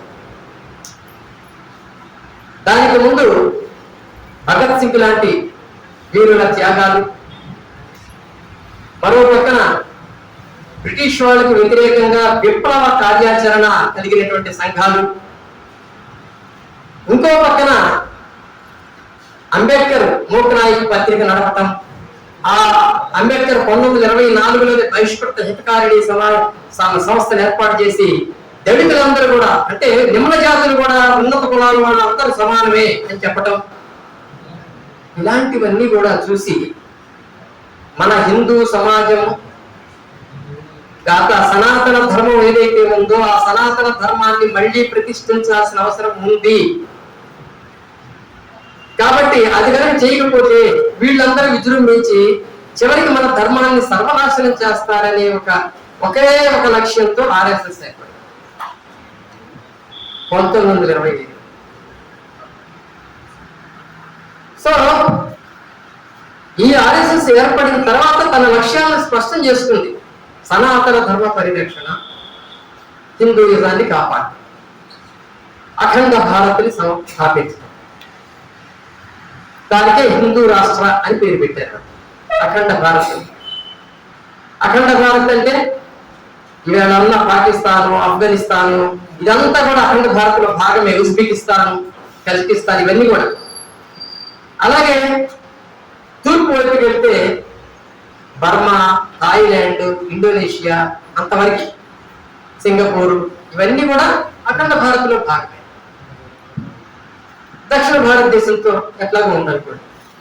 అంటే అక్కడి నుంచి ఇక్కడ దాకా దాదాపు ఆసియాలోనూ ఉన్నటువంటి ఒక దాదాపు 40-50 దేశాలు, అవన్నీ అఖండ భారత్ అది స్థాపిస్తారు.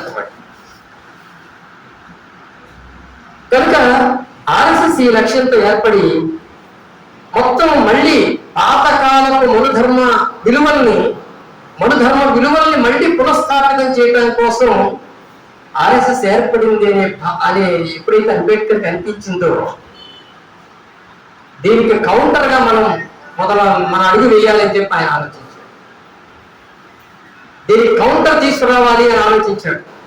అంబేద్కర్ కి ఈ కౌంటర్ అసోసియేషన్, కౌంటర్ సంఘాన్ని స్థాపించాలని సలహా ఇచ్చిన వాడు కూడా అంబేద్కర్ మిత్రుడు ఒక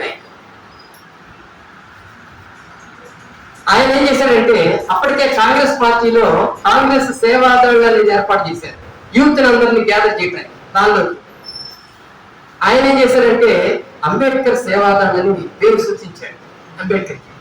ఇలా పెట్టు, నీకెందుకు, యూత్ అంతా కూడా దానిలోకి వచ్చేస్తారని. అంబేద్కర్ ఆలోచన మంచిదే కానీ పేరు బాగాలేదన్నాడు ఆయన. చూడండి, అంబేద్కర్ సేవాదళ్ ఏంది? అంబేద్కర్ సేవ చేయడానికి వాళ్ళు నో సమతా సైనిక్ దళ్ అని పేరు పెట్టారు. ఈ సమాజాన్ని సమానత్వం తీసుకురావాలి, భారతీయ సమాజంలో సమానత్వం అనేది రావాలి. ఆ సమానత్వాన్ని తీసుకురావడానికి సైనికులు కావాలి. ఆర్ఎస్ఎస్ ఏదైతే దేనికైతే ఏర్పడిందో దానికి కౌంటర్ గా వీళ్ళు పనిచేయాలి, సమతా సైనిక దళం పనిచేయాలి అనే ఉద్దేశంతో 1926లో ఇది 25లో ఏర్పడింది. 26లోనే దానికి బీజం వేశాడు, 27లో దాన్ని రిజిస్టర్ చేశాడు సమతా సైనిక దళం. అదిగో అట్లా హిందూయిజానికి ఆర్ఎస్ఎస్ కౌంటర్ ఇవ్వటం కోసం సమతా సైనిక దళ రంగం మీద ఇప్పటికీ కూడా ఆ సమతా సైనిక దళం నడుస్తూనే ఉంది. 1927లో అది ఏర్పాటయ్యి ఇప్పటికీ నడుస్తుంది. ఎందుకు చెప్తున్నానంటే ఒక ఉద్యమకారుడిగా అంబేద్కర్ ఎలా ఆలోచించాడు. అప్పటికి ఇంకొక విషయం ఇక్కడ, అదే 1925లో ఆర్ఎస్ఎస్ ఏర్పడిన సంవత్సరంలోనే భారత కమ్యూనిస్ట్ పార్టీ ఏర్పడింది. ఇండియాలో కమ్యూనిస్ట్ పార్టీ ఏర్పడింది. ఆ కమ్యూనిస్ట్ పార్టీ కూడా అనేక యూత్ వింగ్స్, స్టూడెంట్స్ వింగ్స్ ఇవన్నీ తయారు చేసుకుంటూ వచ్చింది. కానీ ఈవేళ ఆర్ఎస్ఎస్ ఎక్కడుంది? కమ్యూనిస్ట్ పార్టీ సంఘానికి అసోసియేషన్స్ ఎక్కడ అనేది కంపేర్ చేసుకుంటే మనకి చాలా బాధేస్తుంది. ఎందుకు ఈ చేంజ్ ఎందుకు వచ్చింది? ఈ ఆర్ఎస్ఎస్కి ఇంత బలం ఎలా పెరిగింది, ఎందుకు వీటికి ఇంత బలం తగ్గింది అనేది చూసుకున్నప్పుడు ఖచ్చితంగా మనకి తెలుస్తుంది. ఆర్ఎస్ఎస్ కానీ దాని అనుబంధ సంస్థలు కానీ ఏవైనా సరే ప్రజల్లో ఉన్నటువంటి బలహీనతల్ని బలంగా మార్చుకోండి. ప్రజల్లో ఉన్న బలహీనతలు ఏంటి? దైవ భావన, కర్మ సిద్ధాంతం, కులం, వర్ణం లాంటివి. వీటన్నిటినీ కూడా తమ బలంగా మార్చుకోండి. కమ్యూనిస్టులు దానికి వ్యతిరేకులు కాబట్టి వాళ్ళు ఎంతసేపు అంటే మార్క్స్ చెప్పినటువంటి సామ్యవాద భావజాలాన్ని తీసుకొని వాళ్ళు చాలా కష్టపడి పనిచేశారు, పోరాటాలు. వాళ్ళు చేసింది భౌతిక పోరాటాలు. ఆర్ఎస్ఎస్ వాళ్ళు చేసింది భావజాల పోరాటం. అంటే జనం మైండ్ లో ఏ మూఢత్వం అయితే ఉందో ఆ మూఢత్వాన్ని ఇంకా బలపరచడానికి, ఆ మూఢత్వంతో జనాన్ని లాక్కెళ్ళిపోవడానికి వాళ్ళు ట్రై చేశారు. ఆ మూఢత్వం నుంచి తొలగించాలని ఇంకొక వైపున వీళ్ళు చేస్తుంటే దాని బలాన్ని అంటే ఆ చేసే పోరాటాలని బలహీనపరచడానికి వీళ్ళు కొత్త కొత్త పద్ధతులను అనుసరించి మళ్ళీ తమ బలాన్ని పెంచుకోవడం మొదలుపెట్టారు. వాళ్ళకంటే ఒక సిద్ధాంతం ఉంది, వీళ్ళకి ఏం సిద్ధాంతం ఉంది? అందుకని ఎటు కావాలంటే అటు వంగుతారు రాష్ట్రవి. వాళ్ళు ఎట్లా వంగారు. కాబట్టి భారతీయ సమాజంలో ఈవేళ ఎందుకు ఆర్ఎస్ఎస్ మన నెత్తి మీదకి ఎక్కి పరిపాలిస్తుంది అంటే దానికి కావలసిన ఆ భూమిక బేస్ మూఢత్వం అనేటువంటిది జనంలో పెంచితే, రకరకాల రూపాల్లో కనుక పెంచితే వాళ్ళు బదిలంగా ఉంటారు అనే విషయం వాళ్ళకి తెలుసు. అందుకే పెంచుతున్నారు కొత్త కొత్తవి. మళ్ళీ పాత కాలంలో ఎప్పుడో మనం వదిలేసినవి, మర్చిపోయినవి ఆ మూఢనమ్మకాలని మళ్ళీ తిరిగి తీసుకొస్తున్నారు. ఆఖరికి టీవీల ద్వారా ఇంటింట్లో ప్రతి ఒక్కరికి ఎక్కిస్తున్నారు. టీవీ సీరియల్ ఒకసారి చూస్తున్నారా మీరు ఎప్పుడన్నా? ప్రతి టీవీ సీరియల్లో కూడా ఎప్పుడో మనం వదిలేసాం, వాటి సమాజం వదిలేసింది. నిజానికి దిష్టి తీయటం మానేసింది, మళ్ళీ ఆ దిష్టి తీయటం వచ్చేస్తుంది. తుమ్మితే లేవకూడదు అనేటువంటిది మనం మర్చిపోయాం, కానీ తుమ్మితే లేవకూడదని మళ్ళీ నేర్పుతున్నారు. మనం సీరియల్స్ చూడండి. కనుక మళ్ళీ మనకి మీడియా ద్వారా ఏమెక్కిస్తున్నారు వాళ్ళు?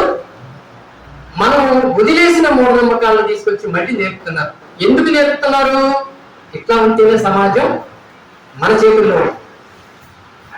మళ్ళీ మనం మన భావజాలాన్ని పదిలంగా పెంచుకోవచ్చు, ఇంకా రెట్టింపు చేసుకోవచ్చు.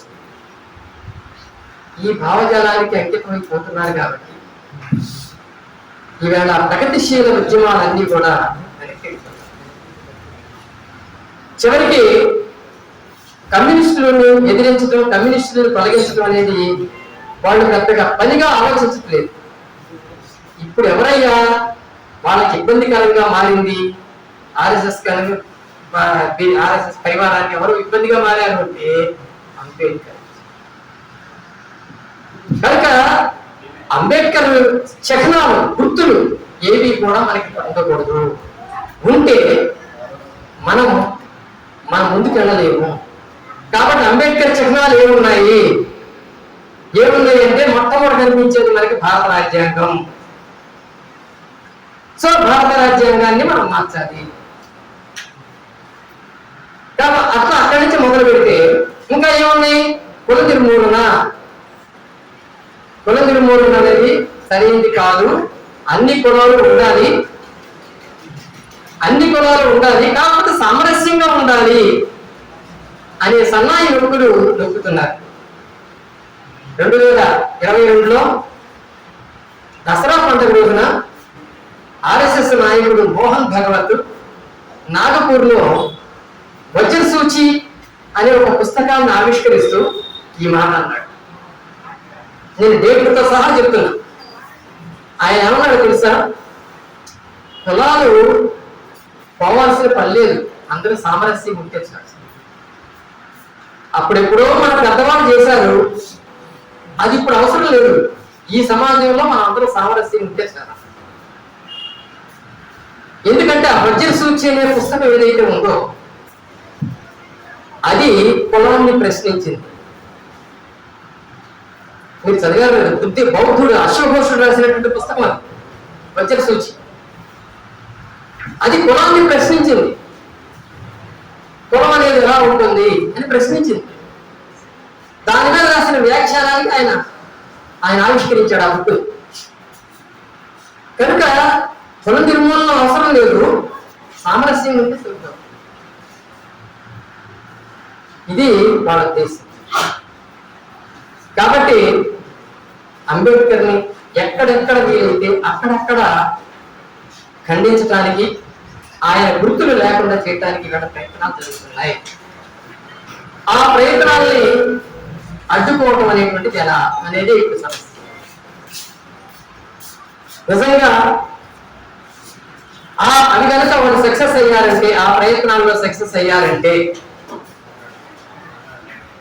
ఇక భారతదేశం ఇప్పుడున్న స్వరూపాన్ని కోల్పోతుంది.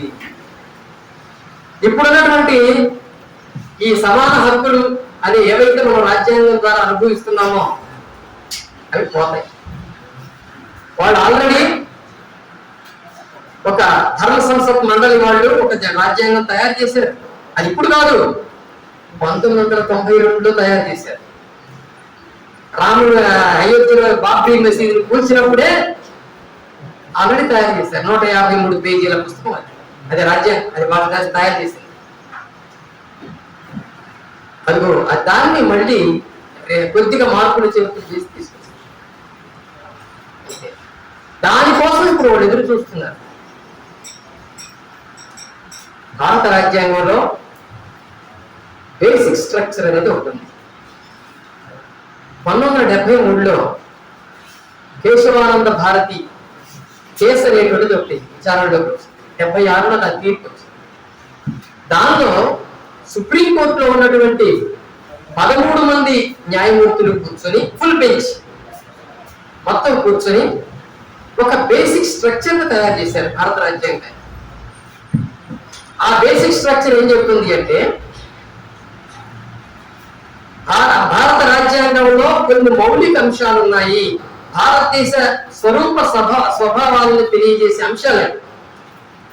వాటిని మార్చడానికి పార్లమెంటు కానీ ఎవరికి అధికారం లేదన్న.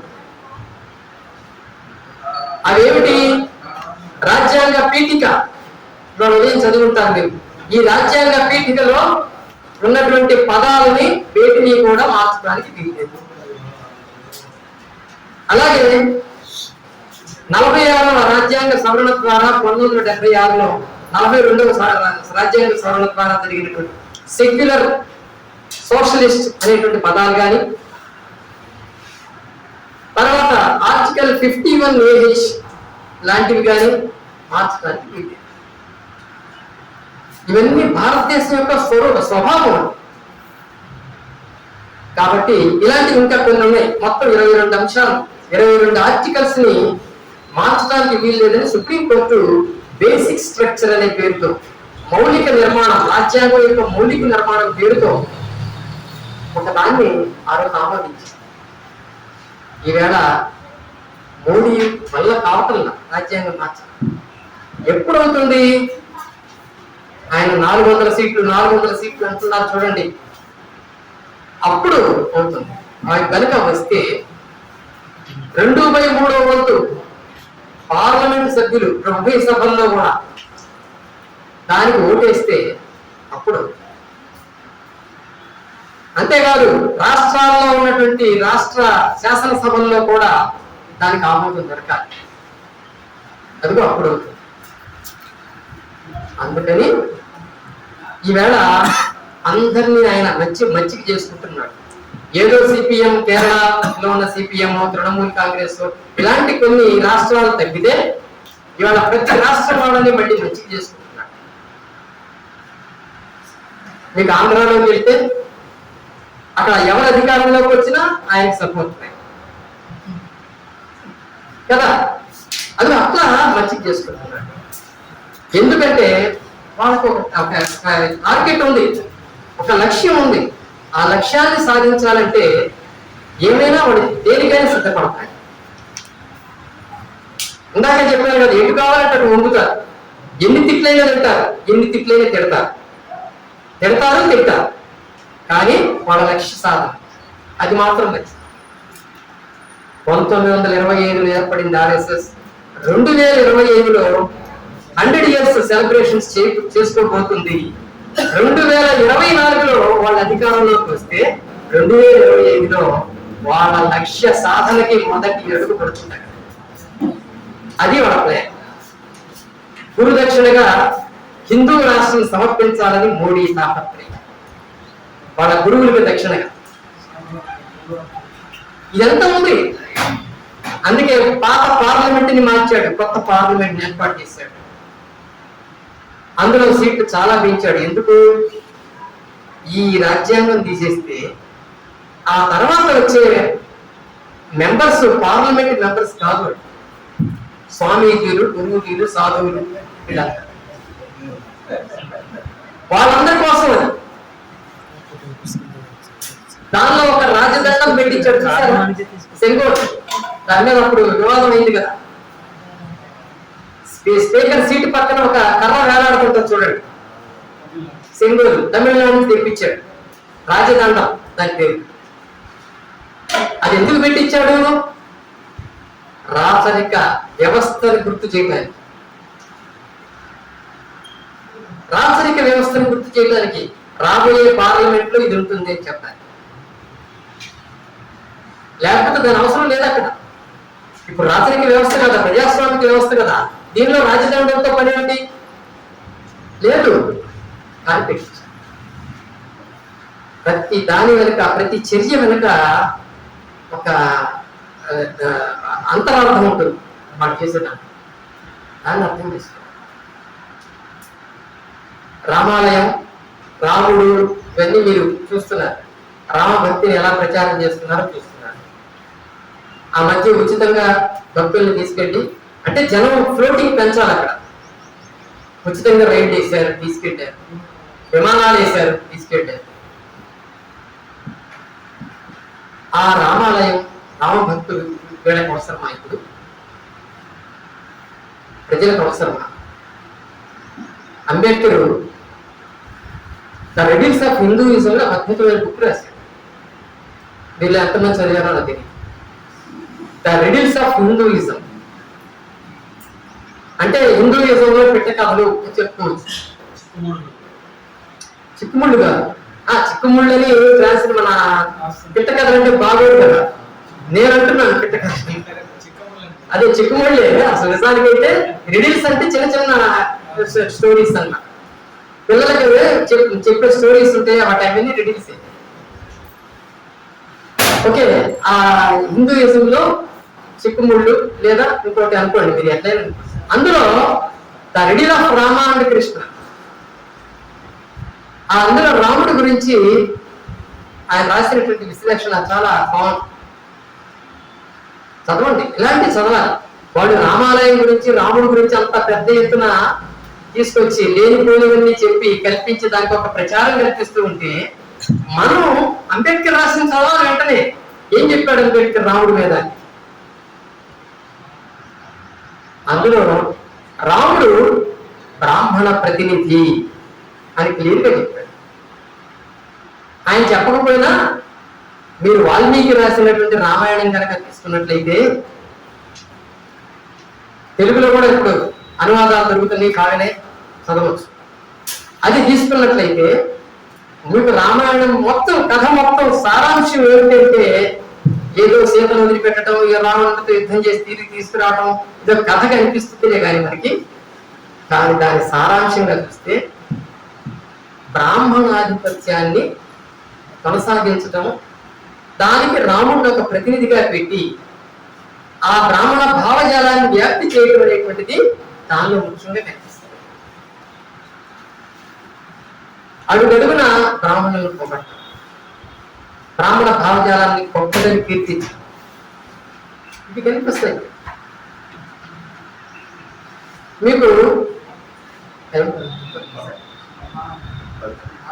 మీరు ఎప్పుడంటే ఆఫ్టర్ క్వశ్చన్స్ కూడా ఉన్నాయి. మీకు రామాయణం కథలో కథ చెప్తాను. రామాయణంలో రాముడు సీత అరణ్యవాసానికి వెళ్తారు. వెళ్ళిన తర్వాత ఒక 10 సంవత్సరాల పాటు సుతీక్ష్ణ మహాముని ఆశ్రమంలో ఉంటారు. ఇది మీకు అరణ్యకాండలో ఉంటుంది, చదవండి తర్వాత. సుతీక్ష్ణ మహాముని ఆశ్రమంలో వాళ్ళు ఉంటారు. ఒకరోజు సీత రాముడిలోకి ప్రశ్న వేస్తాడు. ఆయన ఏం చేస్తాడు? ఉదయాన్నే లేచి ధనస్సు బాణాలు తీసుకొని కత్తులు తీసుకొని వెళ్ళిపోబోతుంటాడు బయట పర్ణశాలలో నుంచి. రామ ఎక్కడికి వెళ్తున్నావు? లోపల రాక్షస సంహారానికి వెళ్తున్నా అంటాడు. దుష్ట శక్తులను నిర్మూలించాలి కదా అంటాడు. ఎప్పుడు ఇదే పని అని ఇవ్వ పడితే సంభాషణ చాలా బాగుంటుంది, చదవండి. అంటే అందులో చెప్తాడు రాము, ఏమని చెప్తాడు? నాకు మా బ్రాహ్మణులు ఎవరైతే అగ్రవర్ణంగా ఉన్నటువంటి బ్రాహ్మణులు ఏదైతే డ్యూటీ ఇచ్చారో, ఇది చేయమని చెప్పారో, అది చేయటానికి నేను ఎల్లప్పుడూ సిద్ధంగా ఉంటాను అంటాడు. వాళ్ళు ఇచ్చిన డ్యూటీ ఇది, నేను నెరవేరుస్తాను. అప్పుడు సీత ఉంటాడు, మనం వనవాసానికి వచ్చాం కదా ఇక్కడికి, మీ తండ్రి గారి కోరిక, దశరథుడి కోరిక వనవాసం చేయటం, 14 సంవత్సరాల వనవాసం చేయటం కదా, దానికోసం వచ్చాం. అడవుల్లో ఉన్నటువంటి వాళ్ళు ఎలా ఉండాలి? తాపస్సుల్లాగా ఉండాలి, అంటే మునుల్లాగా ఉండాలి. మరి నువ్వు ఎలా ఉన్నావు? బాణాలు, విల్లంబులు, కత్తులు, కటార్లు, రోజు వెళ్ళి ఎవరో ఒకరిని చెప్పి రావటాలు, ఇదే వనవాసం? ఇది వనవాసం అవుతుందా? మునుల్లాగా ఉండాల్సిన వాళ్ళం చివరికి మనం ఎలా మారిపోయాం అని క్వశ్చన్ చేస్తాం. ఒక ఉదాహరణ, ఒక కథ కూడా చెప్పుతాను. నాకు కథ గుర్తుకొస్తుందని చెప్పి ఒక చెప్పుతుంది. ఒక అడవిలో ఒక ముని తపస్సు చేసుకుంటూ ఉన్నాడు.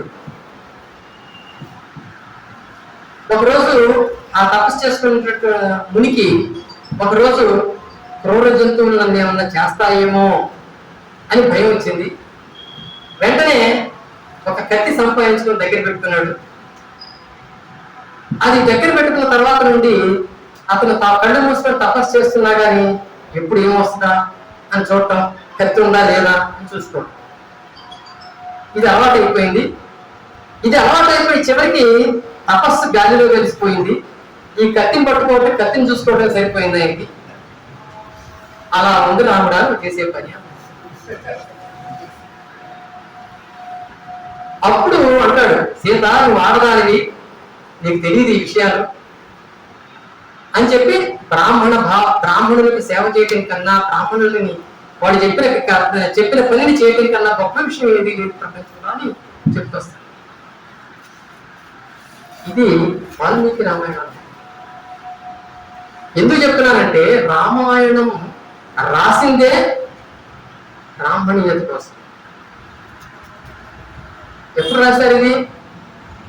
క్రీస్తు పూర్వం 2వ శతాబ్దంలో పుష్యమిత్రుడి ఆస్థానంలో రాసినటువంటి పుస్తకం అది. భరద్వాజుడు అనే ముని రాసిన పుస్తకం.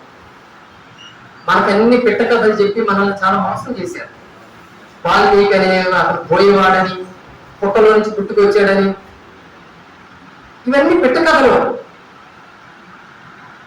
వాల్మీకి అనే మహర్షి పోయేవాడు అనేటువంటి కథ 12వ శతాబ్దం దాకా లేదు. 12వ శతాబ్దంలో స్కంద పురాణంలో మొట్టమొదటిసారి చెప్పారు ఆ విషయం.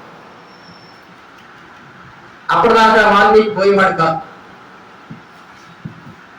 మనమేమో ఇప్పటికి ఏమనుకుంటున్నాం? వాల్మీకి పోయేవాడు. అదో సప్తర్షులు అనేవాళ్ళు వచ్చి దారిని వస్తుంటే ఈ వాల్మీకి వాళ్ళందరినీ ఆపి మీ దగ్గర డబ్బులు తీయండి, నాకు ఇచ్చేయండి అని వాళ్ళని బలవంతం చేస్తే వాళ్ళు అతనికి ఒక మంత్రం నేర్పారని మరా మరా మరా అని ఆ మంత్రం చెప్పించమంటే అదే రామ రామ రామగా మారిపోయిందని, అప్పుడే ఆయనలో జ్ఞానోదయం కలిగి రామాయణం రాశాడని, ఇవన్నీ పెట్టకథ. ఇది స్కంద పురాణం చెప్పాడు, అంత ముందు లేదు. అందుకు చెప్తున్నానంటే ఇట్లాంటి కథలు చెప్పి ఆ పుస్తకానికి, ఆ వాల్మీకి ఎక్కడ లేని ఘనకీర్తిని ఆపాదించాలి. అలా ఆపాదించడం వల్ల వాళ్ళ వ్యవస్థ ఇంకా పటిష్టం అవుతుంది. అందుకు కనుక బౌద్ధాన్ని ఖండించడానికి, బౌద్ధాన్ని వ్యతిరేకించడానికి, బలహీనపరచడానికి పుష్యమిత్రుడి కాలంలో ఒక ప్రతీఘాతక విప్లవం అనేది వచ్చింది.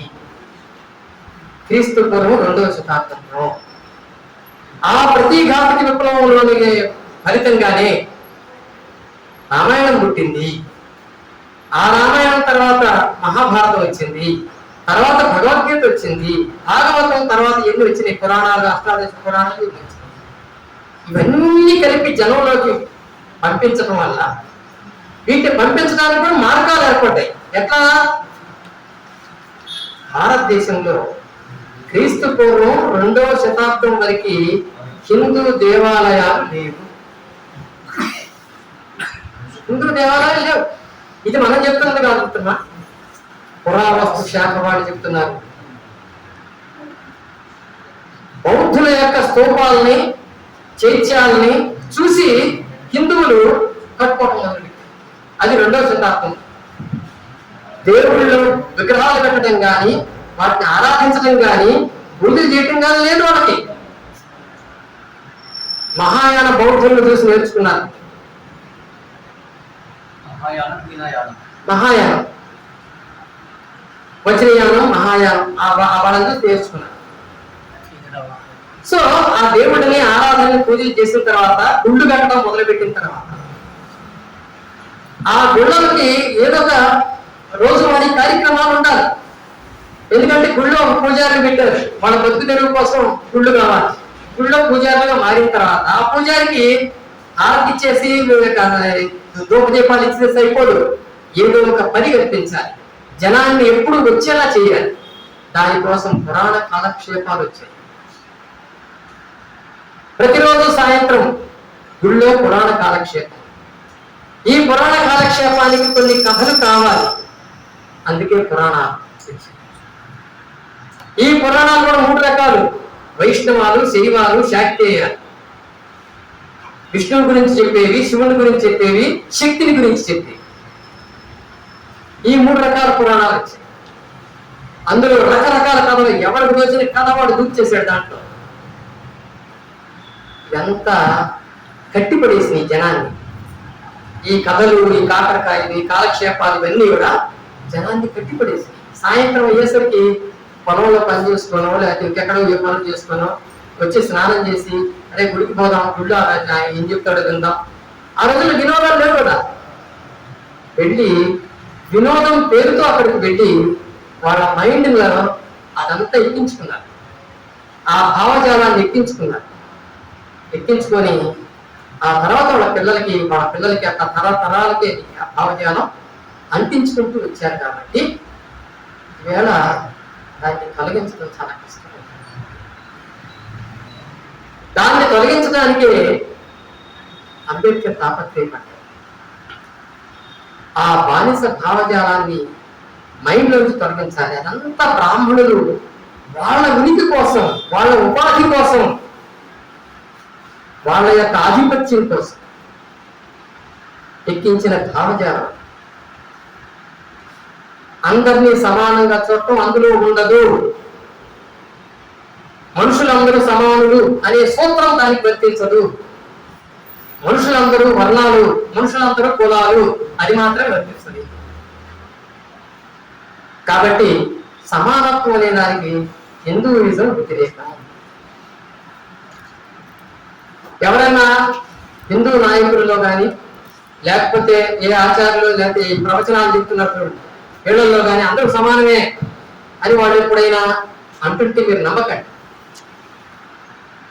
అందరూ సమానమే, కానీ బ్రాహ్మణులు మాత్రం ఎక్కువ సమానం, కాస్త ఎక్కువ సమానం. అది అట్లా ఉంటుంది వాళ్ళ భావన. ఎందుకంటే అసలు హిందూయిజంలో లేదు సమానత్వ భావన అనేది. మీరు వేదాల దగ్గర నుంచి తీసుకోండి, ఇప్పటి వరకు వచ్చిన సాహిత్యంలో ఎక్కడైనా సమానత్వ భావన ఉందేమో చూడండి, లేదు. మొట్టమొదట దాన్ని రంగం మీదకి తీసుకొచ్చిన వాడు అంబేద్కర్. సమానత్వ భావనను తీసుకొచ్చాడు అంబేద్కర్. ఆయన తీసుకొచ్చిన భావన ప్రచారంలోకి రావడానికి తన లైఫ్ అంతా కూడా ఖర్చు పెట్టాడు. మనందరం సమాధానం చెప్పడానికైనా ఎన్నో రచనలు చేశాడు, ఎన్నో ఉపన్యాసాలు ఇచ్చాడు, వందలాది ఉపన్యాసాలు ఇచ్చాడు. ఎక్కడ చూసినా అందరూ ఇదే ఉంటది, సమానత్వం భావన. ప్రజాస్వామ్యం అన్నాడు. ప్రజాస్వామ్యం అంటే మనందరం ఏమనుకుంటాం? అబ్రహం లింకన్ చెప్పిన కొటేషన్ చెప్తాం కదా, of the people, by the people, for the people అని. కాదు, అంబేద్కర్ చెప్పింది అది కాదు. స్వేచ్ఛ, సమానత్వం, సోదరత్వం, సమాన న్యాయం, ఇది ప్రజాస్వామ్యం. మతం ఏం చెప్పింది? హిందూ మతం లేదా ఇతర మతాలైనా సరే ఏమని చెప్పి? దైవభావం వర్ణాలని సృష్టించింది, చతుర్వర్ణాలను సృష్టించింది, ఈ వర్ణాలకి విధి విధానాలు తయారు చేసింది, వాటిని అనుసరించడమే మన కర్తవ్యం అని చెప్పింది. అంటే అసమానత్వాన్ని అది బోధిస్తే దానికి కౌంటర్ గా అంబేద్కర్ సమానత్వాన్ని తీసుకొచ్చాడు. కాబట్టి ప్రజాస్వామ్యం అనేది అంబేద్కర్ వచ్చిన తర్వాత, రంగం మీదకి వచ్చిన తర్వాత, అంతకుముందు నెహ్రూ లాంటి వాళ్ళు, గాంధీ లాంటి వాళ్ళు లండన్ లో చదువుకొని వాళ్ళు కూడా ప్రజాస్వామ్యం గురించి అక్కడ నేర్చుకున్నారు. కానీ వాళ్ళకి ఈ దృష్టి లేదు, వాళ్ళు చదువుకున్నారంటే. అంబేద్కర్ ఏం చేశారంటే ఆయన రంగంలోకి వచ్చాక ప్రజాస్వామ్యం అంటే ఇది అని నిర్వచించి ప్రజాస్వామ్యాన్ని ఎలా అమలుపరచాలి సమాజంలో అనడానికి చాలా మార్గాలు చూపించాడు. అది మహిళలకి మొట్టమొదటిసారి సమాన హక్కులు ప్రయత్నం చేసింది అంబేద్కరే. సమాన హక్కులు ఉంటాయి మహిళలకి అని చెప్పింది. అందరికీ సమాన ఓటు హక్కు, ఓటు అనేది అందరికీ హక్కు అని చెప్పి ఇండియాలో మొట్టమొదటి వాదించింది అంబేద్కరే. అప్పటి వరకు విదేశాల్లో, యూరోప్ లో కొన్ని దేశాల్లో, అమెరికాలో ఇంకా మహిళలకు ఓటు హక్కు లేదు అప్పటికి. That is Ambedkar. మనుషులంతా సమానం అని చెప్పినవాడు ఆయన, సమానత్వ సిద్ధాంతం అయింది. కాబట్టి ప్రజాస్వామ్యాన్ని నిర్వచించడమే కాదు, ప్రజాస్వామ్య సమాజం ఏర్పడాలి. ఆ ప్రజాస్వామ్య సమాజం ఏర్పడినప్పుడు మాత్రమే మనం బలంగా ఐకమత్యంగా ఎదుగుతాం పైకి. అప్పటిదాకా అది ఏర్పడినంత కాలం కూడా కొంతమంది పెత్తనమే మన మీద ఉంటుంది. కొన్ని వర్ణాల వారి పెత్తనం అది ఆర్థికంగా రూపంలో ఉండొచ్చు, రాజకీయ రూపంలో ఉండొచ్చు, సాంఘిక రూపంలో ఉండొచ్చు, ఏ రూపంలోనే ఉండొచ్చు. కానీ వాళ్ళంతా కూడా ఒకే మాట మాట్లాడతారు. వాళ్ళంతా ఒక కోటి పక్షులు. అందరూ ఒకే కోటి పక్షులు కావాలంటే ఖచ్చితంగా ప్రజాస్వామ్యం ఉండాలి. భారత రాజ్యాంగం పీఠికలో మీరు చూసారో లేదో, సాంఘిక, ఆర్థిక, రాజకీయ న్యాయం అనేటువంటిది చాలా స్పెసిఫిక్ గా చెప్పాడు ఆయన. ఈ మూడే చాలా ఇంపార్టెంట్. సాంఘిక, ఆర్థిక, మూడోది రాజకీయ. ఈ మూడు న్యాయాలు అందరికీ ఉండాలి. అంటే ఇది అమలు కావాలి అన్నాడు. రాజకీయ న్యాయం అమలు కావాలంటే అందరూ కూడా రాజకీయ రంగంలోకి ప్రవేశించగలిగినటువంటి అవకాశాలు ఉన్నాయి. ఆర్థికంగా న్యాయం జరగాలంటే ప్రతి ఒక్కరికి తాను నచ్చినటువంటి వృత్తిని మాత్రమే కాదు, తనకు నచ్చిన విధంగా ఆర్థికంగా ఎదగటానికి అవకాశాలు ఉన్నాయి. సాంఘికంగా న్యాయం జరగాలంటే కుల వ్యవస్థ నశించాలి, వర్ణాలు పోవాలి, అందరూ కూడా ఒకటే అనే భావన సమాజంలో రావాలి. మన రాజ్యాంగం దానికోసం మేము రాజ్యాంగం రాసుకుంటున్నామని అంబేద్కర్ పీఠికలో చెప్పాడు. ఇది ఎంత గొప్ప విలువైందో మీరు ఆలోచించండి. కనుక ఈ మాట చెప్పడానికి మనకి ఏమనిపిస్తుంది అంటే, ఓకే ఇది బాగానే ఉందనిపిస్తుంది, కానీ ఈ మాట రాస్తున్నప్పుడు అంబేద్కర్ మైండ్ లో ఏముందో తెలుసా మీకు? ఆయన, నేను అంచనా వేస్తున్నా ఆయన ఉద్దేశాలను బట్టి మనుధర్మాన్ని భూస్థాపితం చేయడం అనేటువంటి అందులో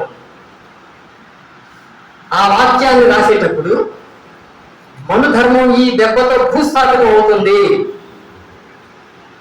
అని ఉంది. ఎందుకంటే ఈ మూడు అంశాలు సాంఘిక, రాజకీయ, ఆర్థిక, ఈ మూడింటిని కూడా మూడు వర్ణాల వాళ్ళకి దత్తం చేసింది మన ధర్మశాస్త్రం. మీకు మనుస్మృతి చదివారో లేదో నాకు తెలియదు. అందులో 12 అధ్యాయాలు ఉన్నాయి, 2600 శ్లోకాలు ఉన్నాయి. అవన్నీ నేను చదివాను. సో అందులో నేను చూసినట్లయితే సాంఘిక, ఆర్థిక, రాజకీయ ఈ మూడింటిని మూడు వర్ణాల వాళ్ళకి ఇచ్చేసింది మన ధర్మశాస్త్రం. రాజకీయ మొత్తం రాజులకి, ఆర్థిక వైశ్యులకి, సాంఘిక బ్రాహ్మణులకి ఇచ్చేసింది. అంటే సాంఘికంగా ఉన్నత స్థానంలో ఉండవలసిన వాడు బ్రాహ్మణులు, వాళ్ళు ఏది చెప్తే దాన్ని అనుసరించవలసిన వాడే మిగిలిన వాళ్ళు అని చెప్పింది.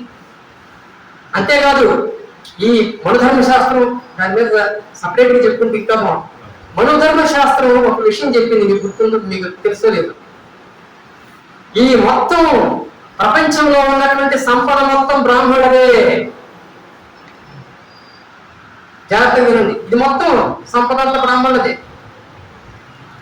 మిగిలిన వాళ్ళు ఆ సంపదను వాడుకుంటున్నారు, దానికి అవకాశం ఇచ్చారు, అందుకే వాడుకుంటున్నారు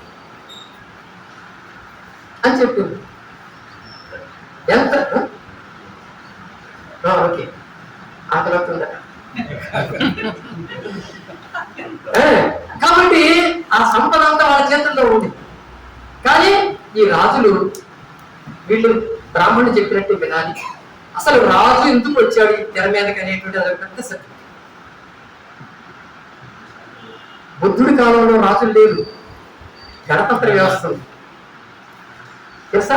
అప్పుడు రాజులు లేరు, మరి రాజులు ఎందుకు వచ్చారు తెర మీద?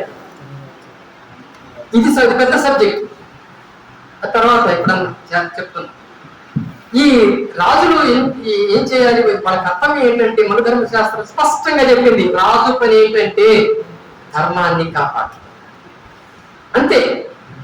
ధర్మాన్ని కాపాడు. ధర్మం అంటే ఏమిటి? ఇంకా దానికి తిరుగులేదు నిర్వచనం ఉంది. ధర్మం అంటే వర్ణ ధర్మమే ధర్మము. వర్ణ ధర్మాన్ని కాపాడతాం. వర్ణ సంకరం కాకుండా ఈ వర్ణం వాళ్ళు ఆ వర్ణంలోకి, ఆ వర్ణం వాళ్ళు ఈ వర్ణంలోకి ఇట్లా సంకరం కాకుండా చూడాల్సిన బాధ్యత రాజుది. కాబట్టి రాజు అందుకు అవసరం. అట్లా ఎవరైతే సంకరానికి పాల్పడుతున్నారో వాళ్ళందరినీ శిక్షించడం, వాళ్ళని రకరకాలుగా వేధించడం ఎలాగనేది మన ధర్మశాస్త్రం చెప్పింది అనుకోండి. కాబట్టి రాజు పని. ఇక ఆర్థిక విషయాలన్నీ కూడా నా వైశ్యులకి ఇచ్చారు, వైశ్య వర్ణానికి ఇచ్చారు. వైశ్యుల పని మన ధర్మశాస్త్రం క్లియర్గా చెప్పింది. ఏం చేయాలి వైశ్యులు అంటే? వ్యవసాయం చేయాలి, పశుపోషణ చేయాలి, వడ్డీ వ్యాపారం చేయాలి. ఇవన్నీ వాళ్ళ పనులు చెప్పింది. సో ఈ 3 అంశాలు వాళ్ళవి. మరి 4వ వర్ణం సంగతి ఏంటి? 4వ శూద్ర వర్ణం ఉంది కదా, బ్రాహ్మణ, క్షత్రియ, వైశ్య 3 వర్ణాలు అయిపోతే 4వ వర్ణం సంగతి ఏంటి అని అడిగారు. ఏం లేదు, ఈ 4వ వర్ణం ఏంటంటే పై 3 వర్ణాలకి సేవ చేయడం. అది మీకు ఇచ్చాం, పోండి మాకు సేవ చేసుకోండి మీరు. అది ఏషాం వర్ణానాం శుశ్రూష అనసూయ అనే పదం వాడి మన ధర్మశాస్త్రం. అనసూయ అంటే అసూయ లేకుండా, కోపం లేకుండా, వాళ్ళ మీద ద్వేషం లేకుండా మీరు సేవ చేయాలి. అది మీ ధర్మం. ఇది చెప్పింది మన ధర్మశాస్త్రం. కాబట్టి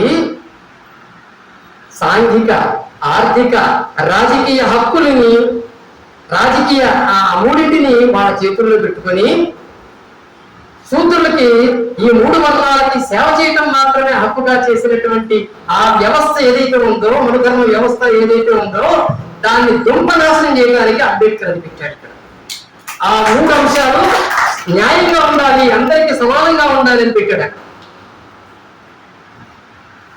కాబట్టి ఆ దృష్టి, అంబేద్కర్ దృష్టి చూడండి.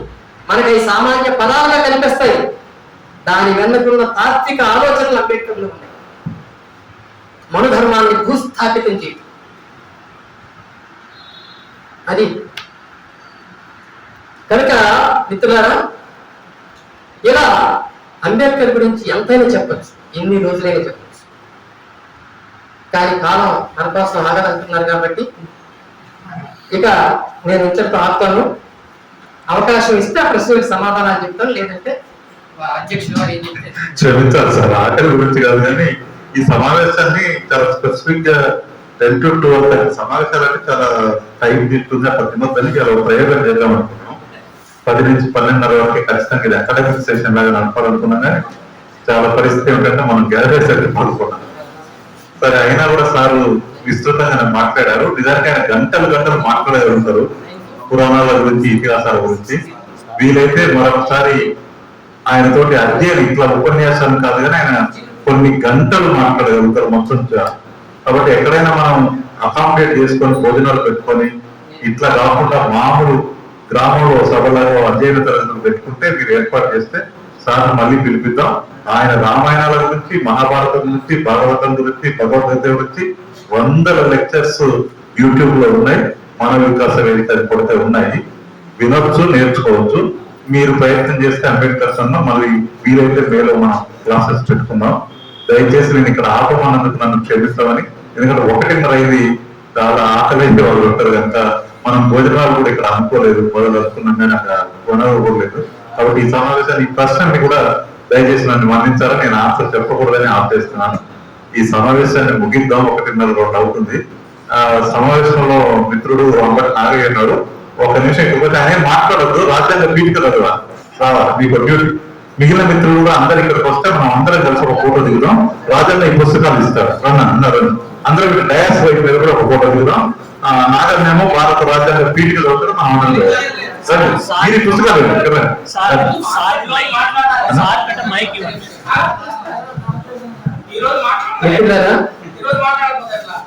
నేను ఎక్కడికి వెళ్ళినా తెలంగాణలో RSS వాళ్ళని, బీజేపీ వాళ్ళని ఇన్వైట్ చేస్తాను మీటింగ్. ఊరిక పిచ్చి ఆదేశాలు, కోపాలు చూపించడం కాదయ్యా. నేను చెప్పే మాటలు వినండి. నేను ప్రూఫ్లతో సహా నేను మాట్లాడతాను. మీ పుస్తకాల నుంచే, మా పుస్తకాల నుంచి కాదు. కాబట్టి వాటిని వినండి అని చెప్తుంటాను. రెండోది, ఇప్పుడు నేను చెప్పే ఇట్లాంటి టాపిక్స్ అన్ని కూడా మీ అందరి దగ్గర సెల్ ఫోన్లు ఉన్నాయా? ఆ సెల్ ఫోన్లలో యూట్యూబ్ ఓపెన్ చేసి యూట్యూబ్ లో హ్యూమనిస్ట్ స్కూల్ అని కొట్టండి. ఆ హ్యూమనిస్ట్ స్కూల్స్ లో చాలా వీడియోలు ఉంటాయి. నేను మాట్లాడినవి 30-40 ఉంటాయి ఈజీగా.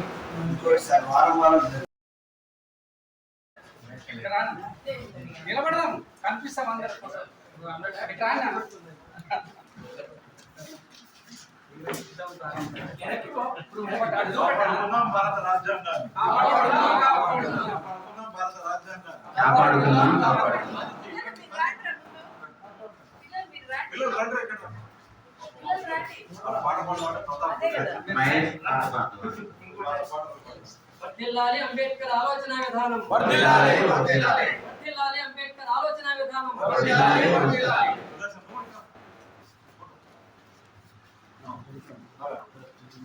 మిత్రులారా, ఒకసారి రాజ్యాంగ పీఠిక ప్రమాణం. భారత ప్రజలమైన మేము భారతదేశాన్ని సర్వసత్తాక సామ్యవాద లౌకిక ప్రజాస్వామ్య గణతంత్ర రాజ్యంగా నిర్మించుకోవడానికి పౌరులందరికీ సాంఘిక ఆర్థిక రాజకీయ న్యాయాన్ని ఆలోచన భావ ప్రకటన విశ్వాసం ధర్మం ఆరాధనలో స్వాతంత్ర్యాన్ని అంతస్తుల్లోనూ అవకాశాల్లోనూ సమానత్వాన్ని చేకూర్చడానికి వారందరిలో వ్యక్తిగత గౌరవాన్ని జాతీయ సమైక్యతను సంరక్షిస్తూ సౌభ్రాతృత్వాన్ని పెంపొందించడానికి మన ఈ రాజ్యాంగ పరిషత్తులో 1949 నవంబర్ 26వ తేదీన ఎంపిక చేసుకుని శాసనంగా రూపొందించుకున్న ఈ రాజ్యాంగాన్ని మాకు సమర్పించుకుంటున్నాం. जोहार बाबा साहेब अंबेडकर की, जोहार बाबा साहेब अंबेडकर की. కాపాడుకుందాం భారత రాజ్యాంగాన్ని, కాపాడుకుందాం భారత సెక్యులరిజాన్ని, కాపాడుకుందాం భారత సెక్యులరిజాన్ని. Save constitution, save democracy. మిత్రులారా, ఆలస్యమైంది, మన్నించండి. మళ్ళీ పెట్టుకున్నాం ఒక సమావేశం. ఇప్పుడు చాలా విస్తృతంగా